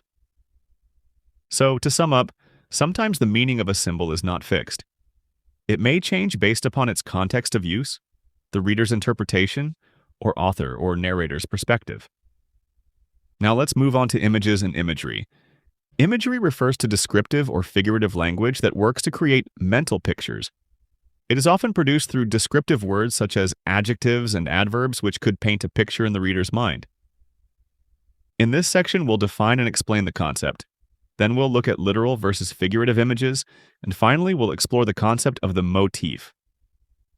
A defining feature of imagery is that it tends to appeal to the senses. For example, the following sentence appeals to the sense of smell to paint a picture. The sharp scent of smoke and damp earth hung in the air after the rain. Here is another example that appeals to a different sense, this time sound. The steady drip of water echoed through the quiet room, each drop loud in the silence. Next, you need to know that a writer may create either a literal or figurative image. For example, this sentence contains a literal image description. It reads, "The cold wind stung my cheeks and made my eyes water as I stepped outside." This is a vivid explanation of something literal. However, an image may also be figurative and used to emphasize a symbol or idea, such as in this sentence. Her apology rang hollow, echoing in my ears like an empty hallway. Here, the image is not literal. The sound didn't literally echo through an empty hallway. Rather, the imagery emphasizes how empty and insincere his words felt to the narrator. Lastly, images that recur throughout a literary text create what's called a motif. This is defined as a unified pattern of recurring objects or images used to emphasize a significant idea. For example, recurring images of broken mirrors throughout a text can symbolize fractured identity or self-doubt. Okay, it's time for the lesson summary. First, symbolism occurs when an object, person, or place represents a deeper idea beyond its literal meaning, such as a dove symbolizing peace or hope. Second, character and setting archetypes are common forms of symbolism that are universally understood because they're so common. Third, not all symbols are universal, and their meanings can change based on context and individual reader experiences or the perspectives of narrators and characters. Fourth, imagery uses descriptive or figurative language and often appeals to the five senses to create vivid mental pictures for the reader. Fifth, images can be literal, describing exactly what is seen or felt, or figurative, used to emphasize emotions, ideas, or symbols. And sixth, when images recur throughout a text, they form a motif, which reinforces a significant idea in the text. Okay, that's it for this lesson, so it's time for another checkpoint. Pause now to finish off this lesson's notes in the AP Literature Mastery Playbook, which is linked in the description. And don't forget to have a go at this lesson's exam-style MCQ practice questions to see how you'll need to apply this information in the exam. Then when you're ready, let's dive into the next lesson. In this lesson, we'll look at how comparisons are used in text to convey meaning. The comparisons we'll look at are similes, metaphors, allusions, and personification. Let's start with similes. A simile is a comparison between two different things using like or as to highlight a shared quality. This has the effect of transferring the traits or qualities of one thing to another. For example, consider this simile. Her voice was like glass. Here the voice is the main subject, and glass is the comparison subject. Here the trait of fragility and delicacy from glass is transferred to her voice to demonstrate that it is also fragile, delicate, and easily broken. Okay, now let's look at metaphors. Metaphors are like similes in that they compare two different things to highlight a shared quality, but they do this without using like or as. For example, the following is a metaphor, not a simile. The classroom is a battlefield. It is a metaphor rather than a simile because it directly states that one thing is another, instead of saying it is like something else. Just like in a simile, the thing being compared is called the main subject, while the thing to which it is being compared is called the comparison subject. And just like in a simile, a trait of the comparison subject, for example, the chaos of a battlefield, is transferred to the main subject. Importantly, interpretation of a metaphor may depend on context. For example, if the sentence, "the classroom was a battlefield," appears in a scene about children being disruptive and running amok, the metaphor suggests conflict and chaos.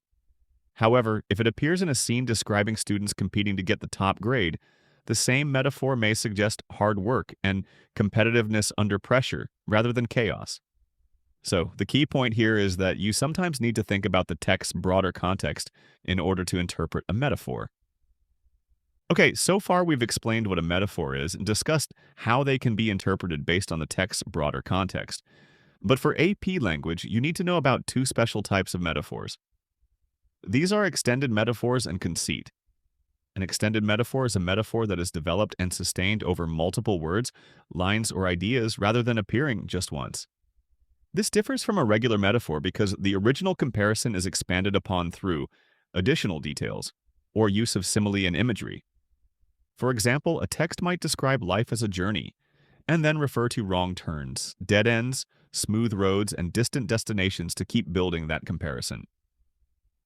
Like any metaphor, an extended metaphor may be interpreted in different ways in different contexts. For example, in a motivational speech, the life as a journey extended metaphor may emphasize growth, choice, and progress. In a poem about life's difficulties, the same extended metaphor may emphasize confusion, exhaustion, or the lack of a clear direction, even though the comparison itself, which is the concept of a journey, remains the same. Our other type of metaphor is known as conceit. This is actually a type of extended metaphor, but it is more often seen in poetry. A conceit is unique because it's not straightforward. Instead, it's stretched and surprising, so it requires extended explanation. Students find it hard to identify when a metaphor is a conceit and when it isn't. So, let's look at this brief and simple example for an introduction to this idea. It reads, "My hope is a winter tree, bare but still alive. Nothing moves on the surface, yet spring is already waiting." Now, with this example, we'll explain why it's conceit by looking at two identifying features of a conceit. First, in a conceit, the comparison is unusually stretched or unexpected, so it requires explanation. This makes it different from a normal extended metaphor where the two things being compared are closely related or easy to connect. For example, the metaphor of life as a journey, which is not conceit, feels simple and makes sense straight away. It doesn't require a detailed explanation, but in a conceit, the comparison is surprising or intellectually stretched, like comparing hope to a winter tree. You have to pause and think, wait, I don't see the link. I think I need it explained a little more. Second, because the comparison is stretched, the comparison usually requires extended explanation. The poet often needs to talk through the complexity of the metaphor and explain it in detail so the audience understands why the metaphor makes sense. So you can see that the poet breaks down the metaphor and talks through it to help the audience understand. By the way, the AP Literature course requires that you know that conceits often make comparisons between the natural world and an individual's inner life or emotions. That's why I gave you an example that compares nature to an emotion here. Okay, before we move on to illusions, let's sum up all this information about metaphors. First, you need to know that metaphors compare two different things to highlight a shared trait using is, not like. Second, metaphors can be interpreted based on the text's broader context. Third, extended metaphors persist through parts of or an entire text. Fourth, conceits are a type of extended metaphor in poetry that is stretched and surprising, so it requires extended explanation. And fifth, conceits are often used to make complex comparisons between the natural world and an individual's inner world. Next, let's look at allusions. In literature, an allusion is when a writer makes a brief, indirect reference to well-known topics and ideas outside of the text, including myths, sacred texts, other works of art including texts, paintings, and music, famous people, famous places, or famous events. For example, a struggling athlete might be described as facing a David and Goliath challenge when competing against a much stronger opponent. Here, an allusion is made to the famous biblical story of a small and unassuming shepherd named David, who defeats a large and much stronger opponent, a giant named Goliath, in a battle. When making an allusion, the author is assuming the reader will recognize the reference to the external thing because it is well known. Like a metaphor, an allusion brings meaning from something else and applies it to the text. So, in our example of David and Goliath, the meaning of an underdog overcoming overwhelming odds is applied to the athlete's situation to highlight the difficulty of the challenge and the courage required to face it. Okay, so to sum up, allusion occurs when the author makes a brief reference to something outside of the text to make a comparison. All right, let's move on to personification. This is a type of comparison that gives human qualities, actions, or emotions to something that is not human. For example, consider the sentence, "Fear grabbed him and refused to let go." Fear is not a person, but it is given the human action of grabbing. Being grabbed by fear is a way of showing that the character feels trapped and powerless.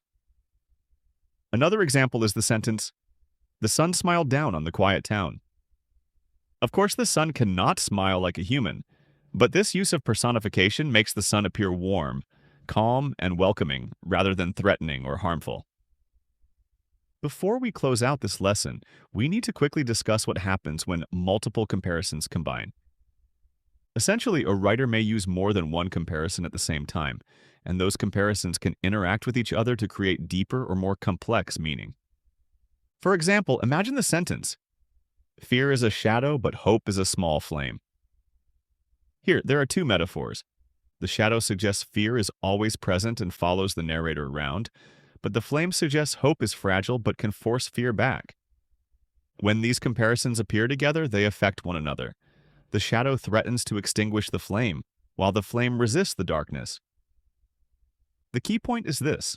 A reader may need to examine how multiple comparisons interact in order to fully understand the meaning in a text. Okay, time for the lesson summary. In this lesson, we looked at how writers use figurative language like metaphors, similes, allusion, and personification to communicate complex ideas and perspectives.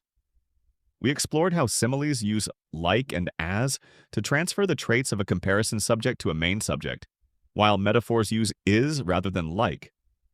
We also discussed how readers sometimes need to consider the broader context, such as surrounding paragraphs of a text, to accurately interpret figurative language.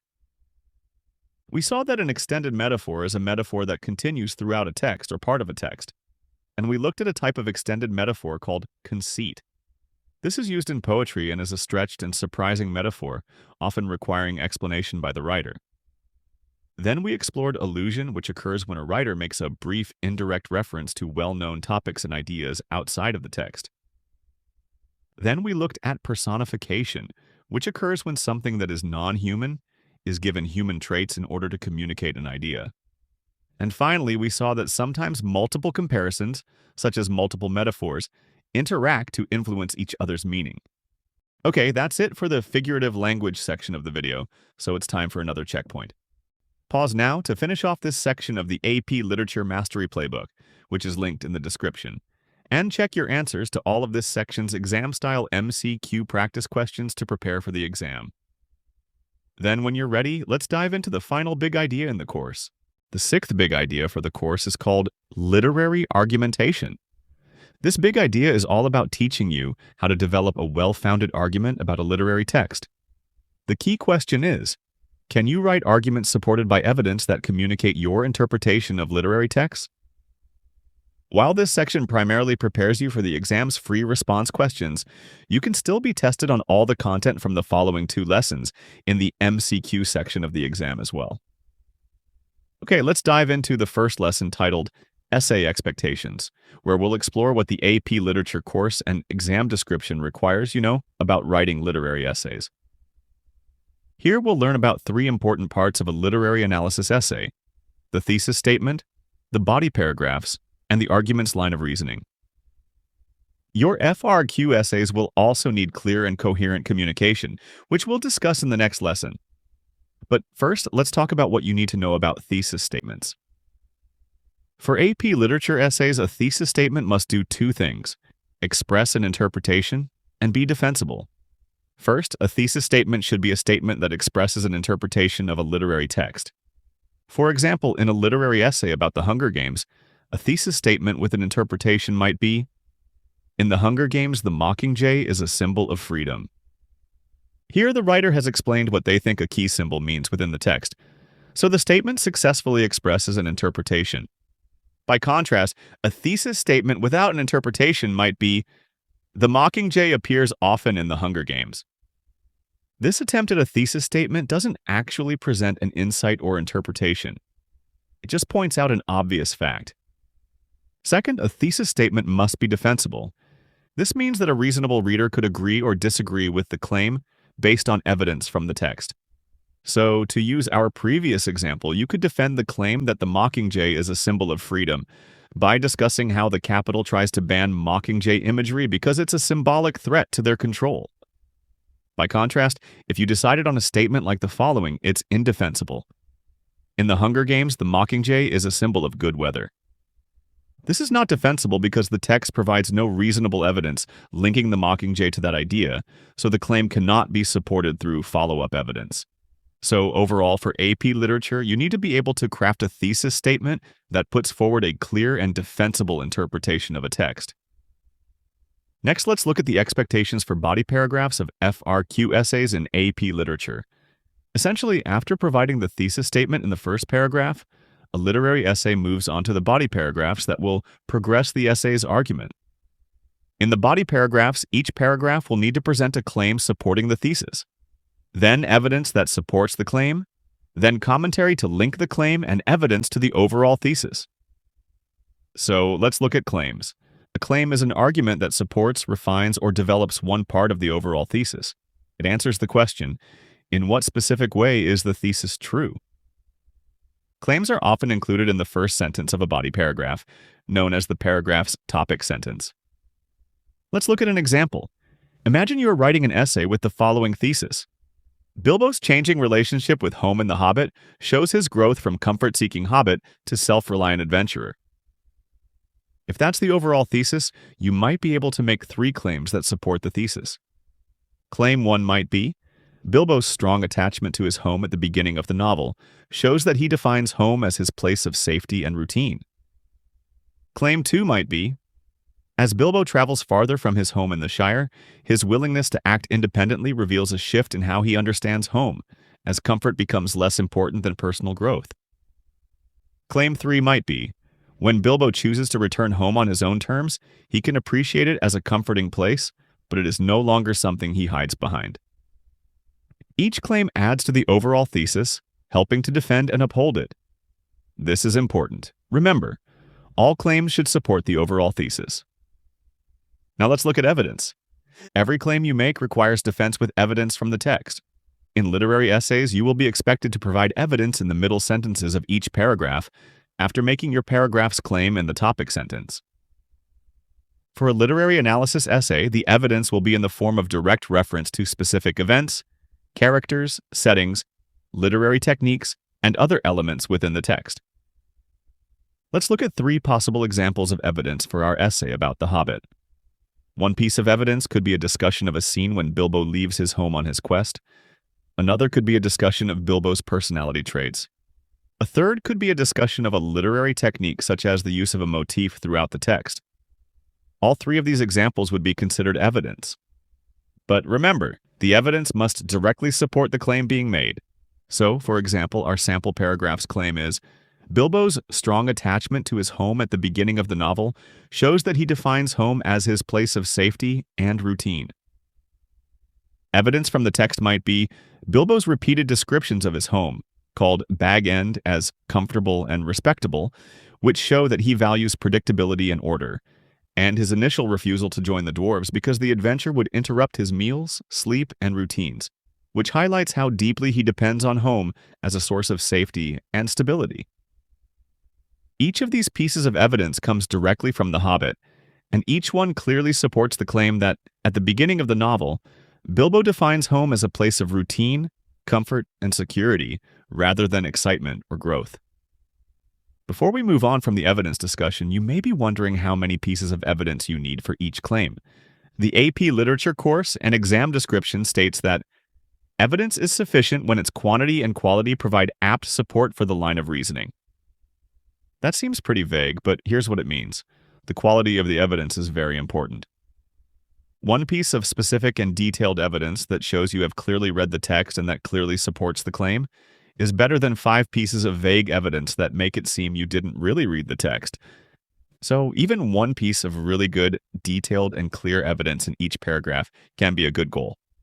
Once you've provided a claim and evidence, you also need to provide commentary that explains how the evidence logically supports the claim. For example, if your claim was, Bilbo's strong attachment to his home at the beginning of the novel shows that he defines home as his place of safety and routine. And your evidence was, Bilbo initially refuses to join the dwarves on their journey because he felt the adventure would interrupt his meals. Your commentary that explains the connection between the claim and evidence could be, Bilbo's fixation on maintaining his meal routine shows that he values the predictability he can find at home above adventure and self-growth. This reaction suggests that, at the beginning of The Hobbit, Bilbo understands home as a space that gives him comfort, control, and safety. Okay, so hopefully you can see how this commentary explains the evidence and links it to the claim. Now we've looked at the key components of a body paragraph. Let's look at the concept of a line of reasoning. This is defined in AP literature as the logical sequence of claims that work together to defend the overarching thesis statement. Essentially, a skilled essay writer presents their claims in a logical order, so they build upon and support one another. So, 2 important questions you should ask yourself are, how can I select claims that work together to support the thesis? And, in which order should I present the claims to demonstrate how they logically connect? Initially, when preparing your essay, you might jot down 6 claims and pieces of evidence that might work for your thesis idea. But then you realize that three of them might work really well together to support the overarching thesis. So those are the ones you end up using. You might then decide to sort them in an order that makes most sense for a logical sequence. The key point here is that you'll need to bring together claims and evidence that work well together to form a coherent line of reasoning. This is why planning out your essay before you start writing is so important. Let's look at an example. Imagine your overall thesis is that Bilbo's relationship with home changes over the course of the novel, and that this change helps show his personal growth in The Hobbit. A strong line of reasoning might be built using these three brief claims, presented in a logical chronological order. First, a writer might begin with the claim that at the beginning of the novel, Bilbo sees home as a place of safety and rigid routine. This establishes Bilbo's starting point and gives the reader a clear sense of his original values and fears. Next, the writer could argue that as Bilbo travels, his experiences force him to survive without the comforts of home, which gradually weakens his dependence on routine. This claim builds on the first by showing pressure being placed on Bilbo's original view of home. Finally, the writer might conclude with the claim that when Bilbo returns to Bag End, he no longer relies on home as a source of security, but instead chooses it freely as part of his identity. This final claim completes the line of reasoning by showing the outcome of Bilbo's growth and directly reinforcing the thesis. Together, these claims are effective because they move in a logical sequence, from Bilbo's initial mindset to the challenge of that mindset, and finally to its transformation. This kind of logical progression is what AP literature means by a clear and coherent line of reasoning.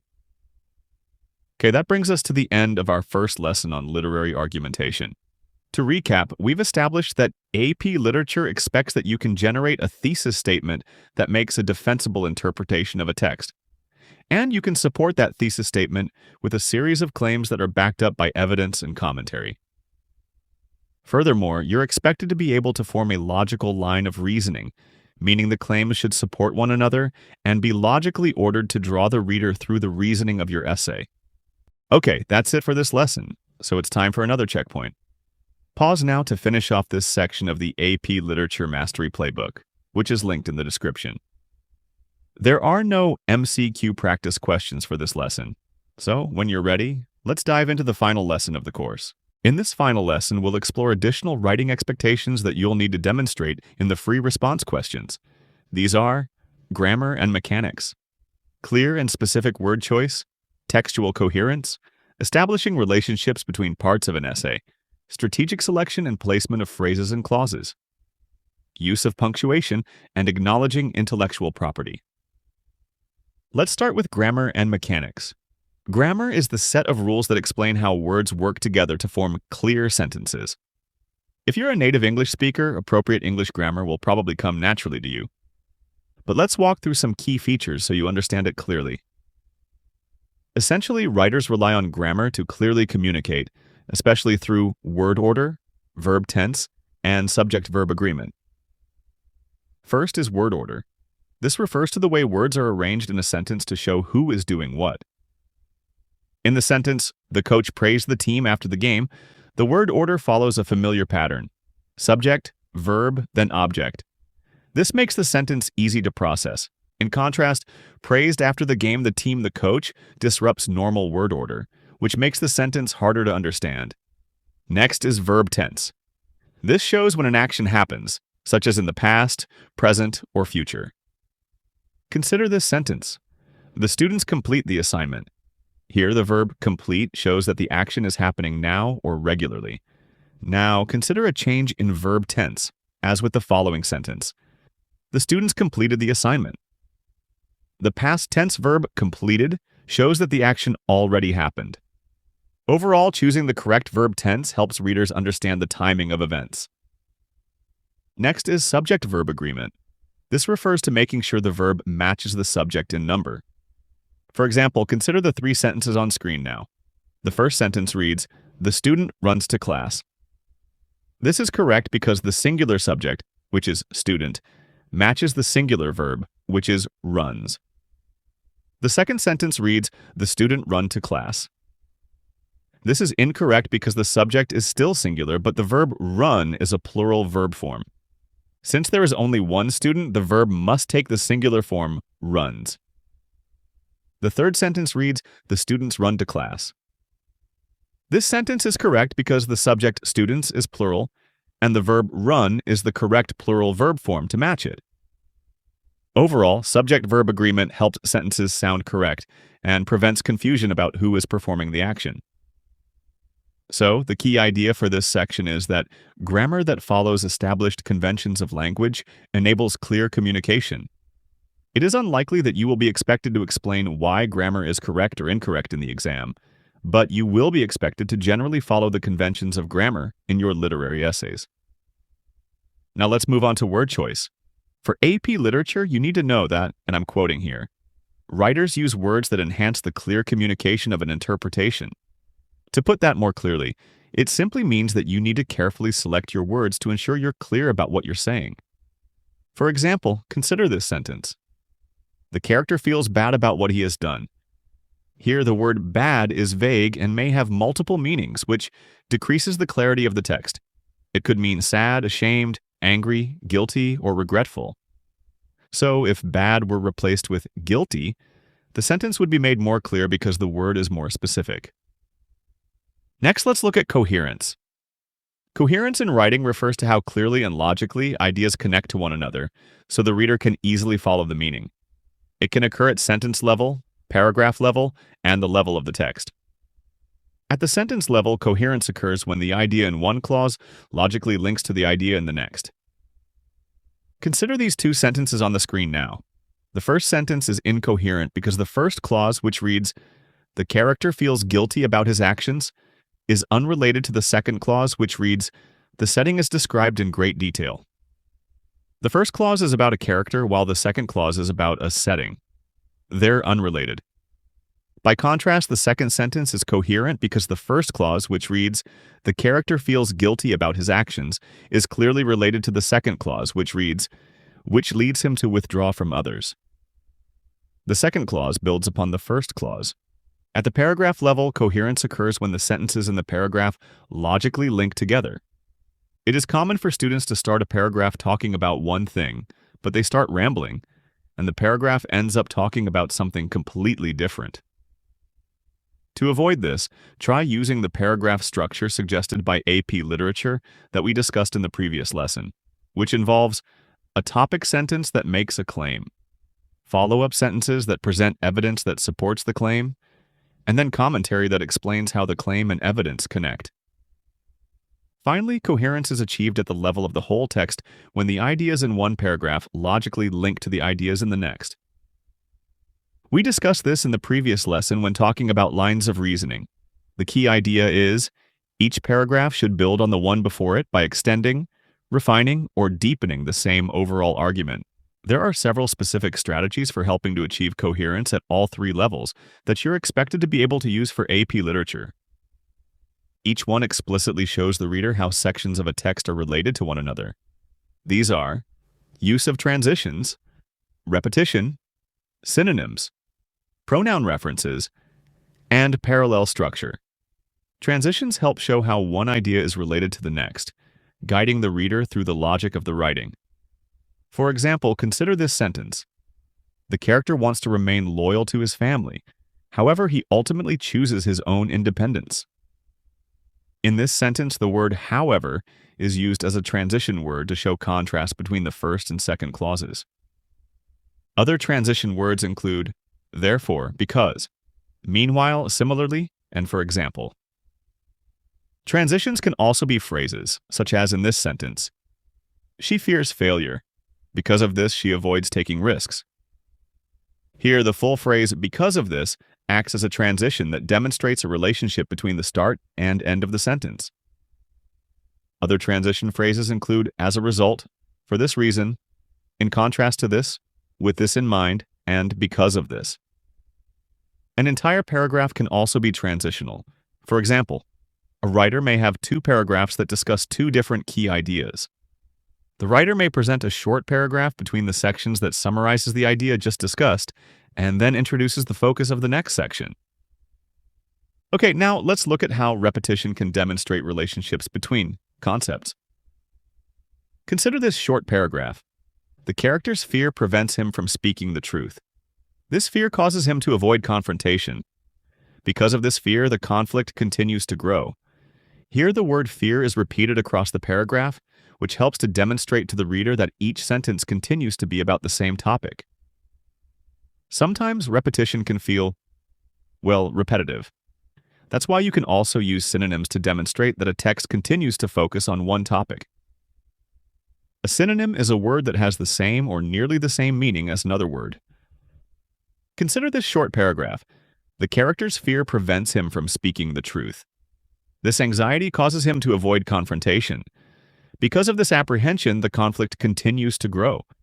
Here, the words fear, anxiety, and apprehension are synonyms that help to demonstrate to the reader that each sentence continues to be about the same topic. Next, relationships between elements and concepts can be demonstrated through pronoun references. Pronoun references are words such as it, they, this, or these that stand in for nouns mentioned earlier in a text. For example, a writer might state, "Many students struggle with late school start times."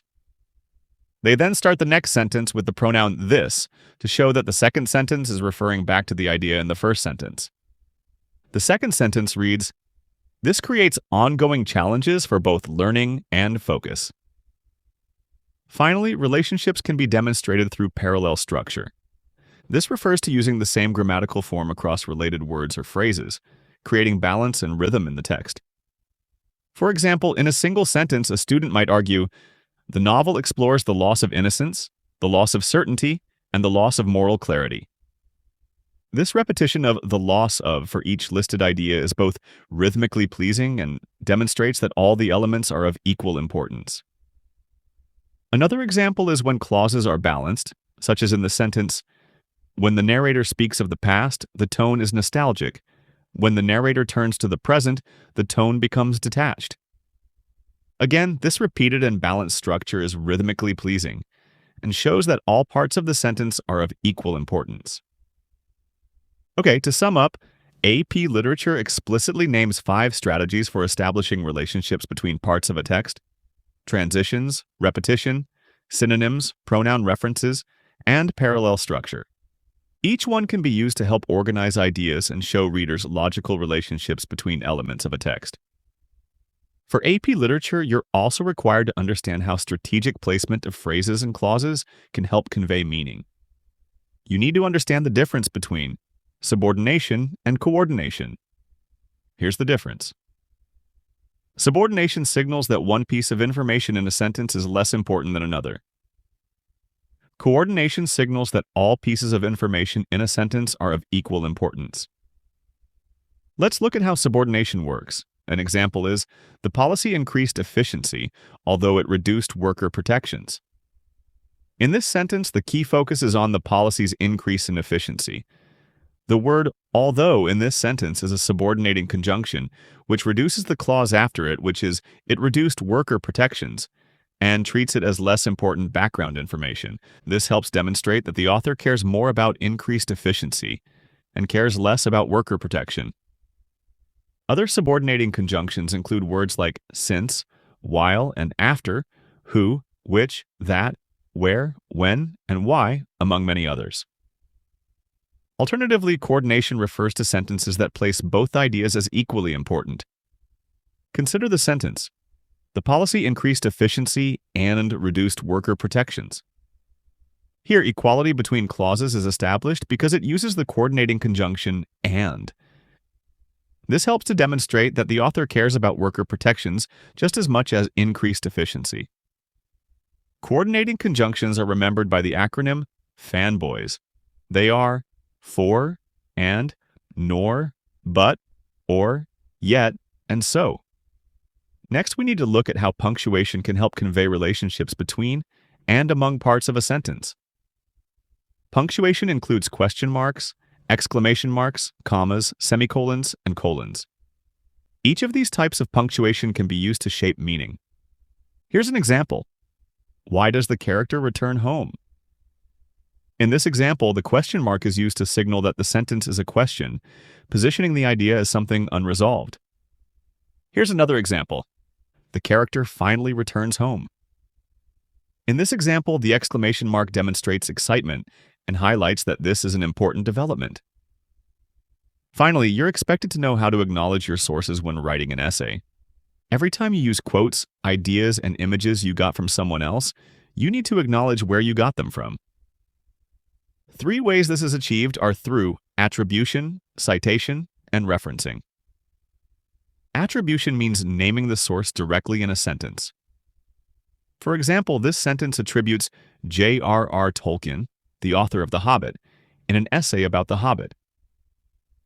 Tolkien presents Bilbo's reluctance to leave home as a sign of his deep attachment to comfort and routine. This clearly shows the audience whose ideas are being used. Citation means writing down the specific source information so readers can locate the original text. It is usually written in parentheses at the end of a sentence. For example, as shown here, a sentence might end with a brief note that includes the author's name and year of publication. And lastly, reference means listing full source details at the end of an essay. As shown in this example, texts often reference the author, title, and publication information in the reference list. This allows readers to find the source themselves. While you're expected to learn about these 3 types of acknowledgement for AP literature, there's good news. You are not expected to cite or provide a reference in the free response questions in the exam. However, you may be expected to directly attribute the name of the author or text you are discussing to ensure people know where you're getting your information from. Okay, it's time for our final lesson summary. First, we discussed how you need to use appropriate English grammar to clearly communicate in your writing. Second, we discussed how precise word choice helps to improve communication in your writing. Third, we explored the importance of coherence within sentences, paragraphs, and the text as a whole, which involves ensuring clauses, sentences, and paragraphs all stay focused on one key idea or claim. Then we looked at ways of establishing relationships between parts of a text.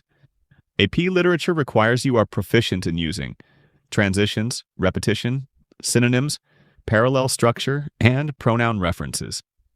Then we discussed how you're expected to be able to understand how subordination and coordination shape meaning in a paragraph. Subordination reduces one part of a sentence to less important background information, while coordination ensures all parts of the sentence are of equal importance.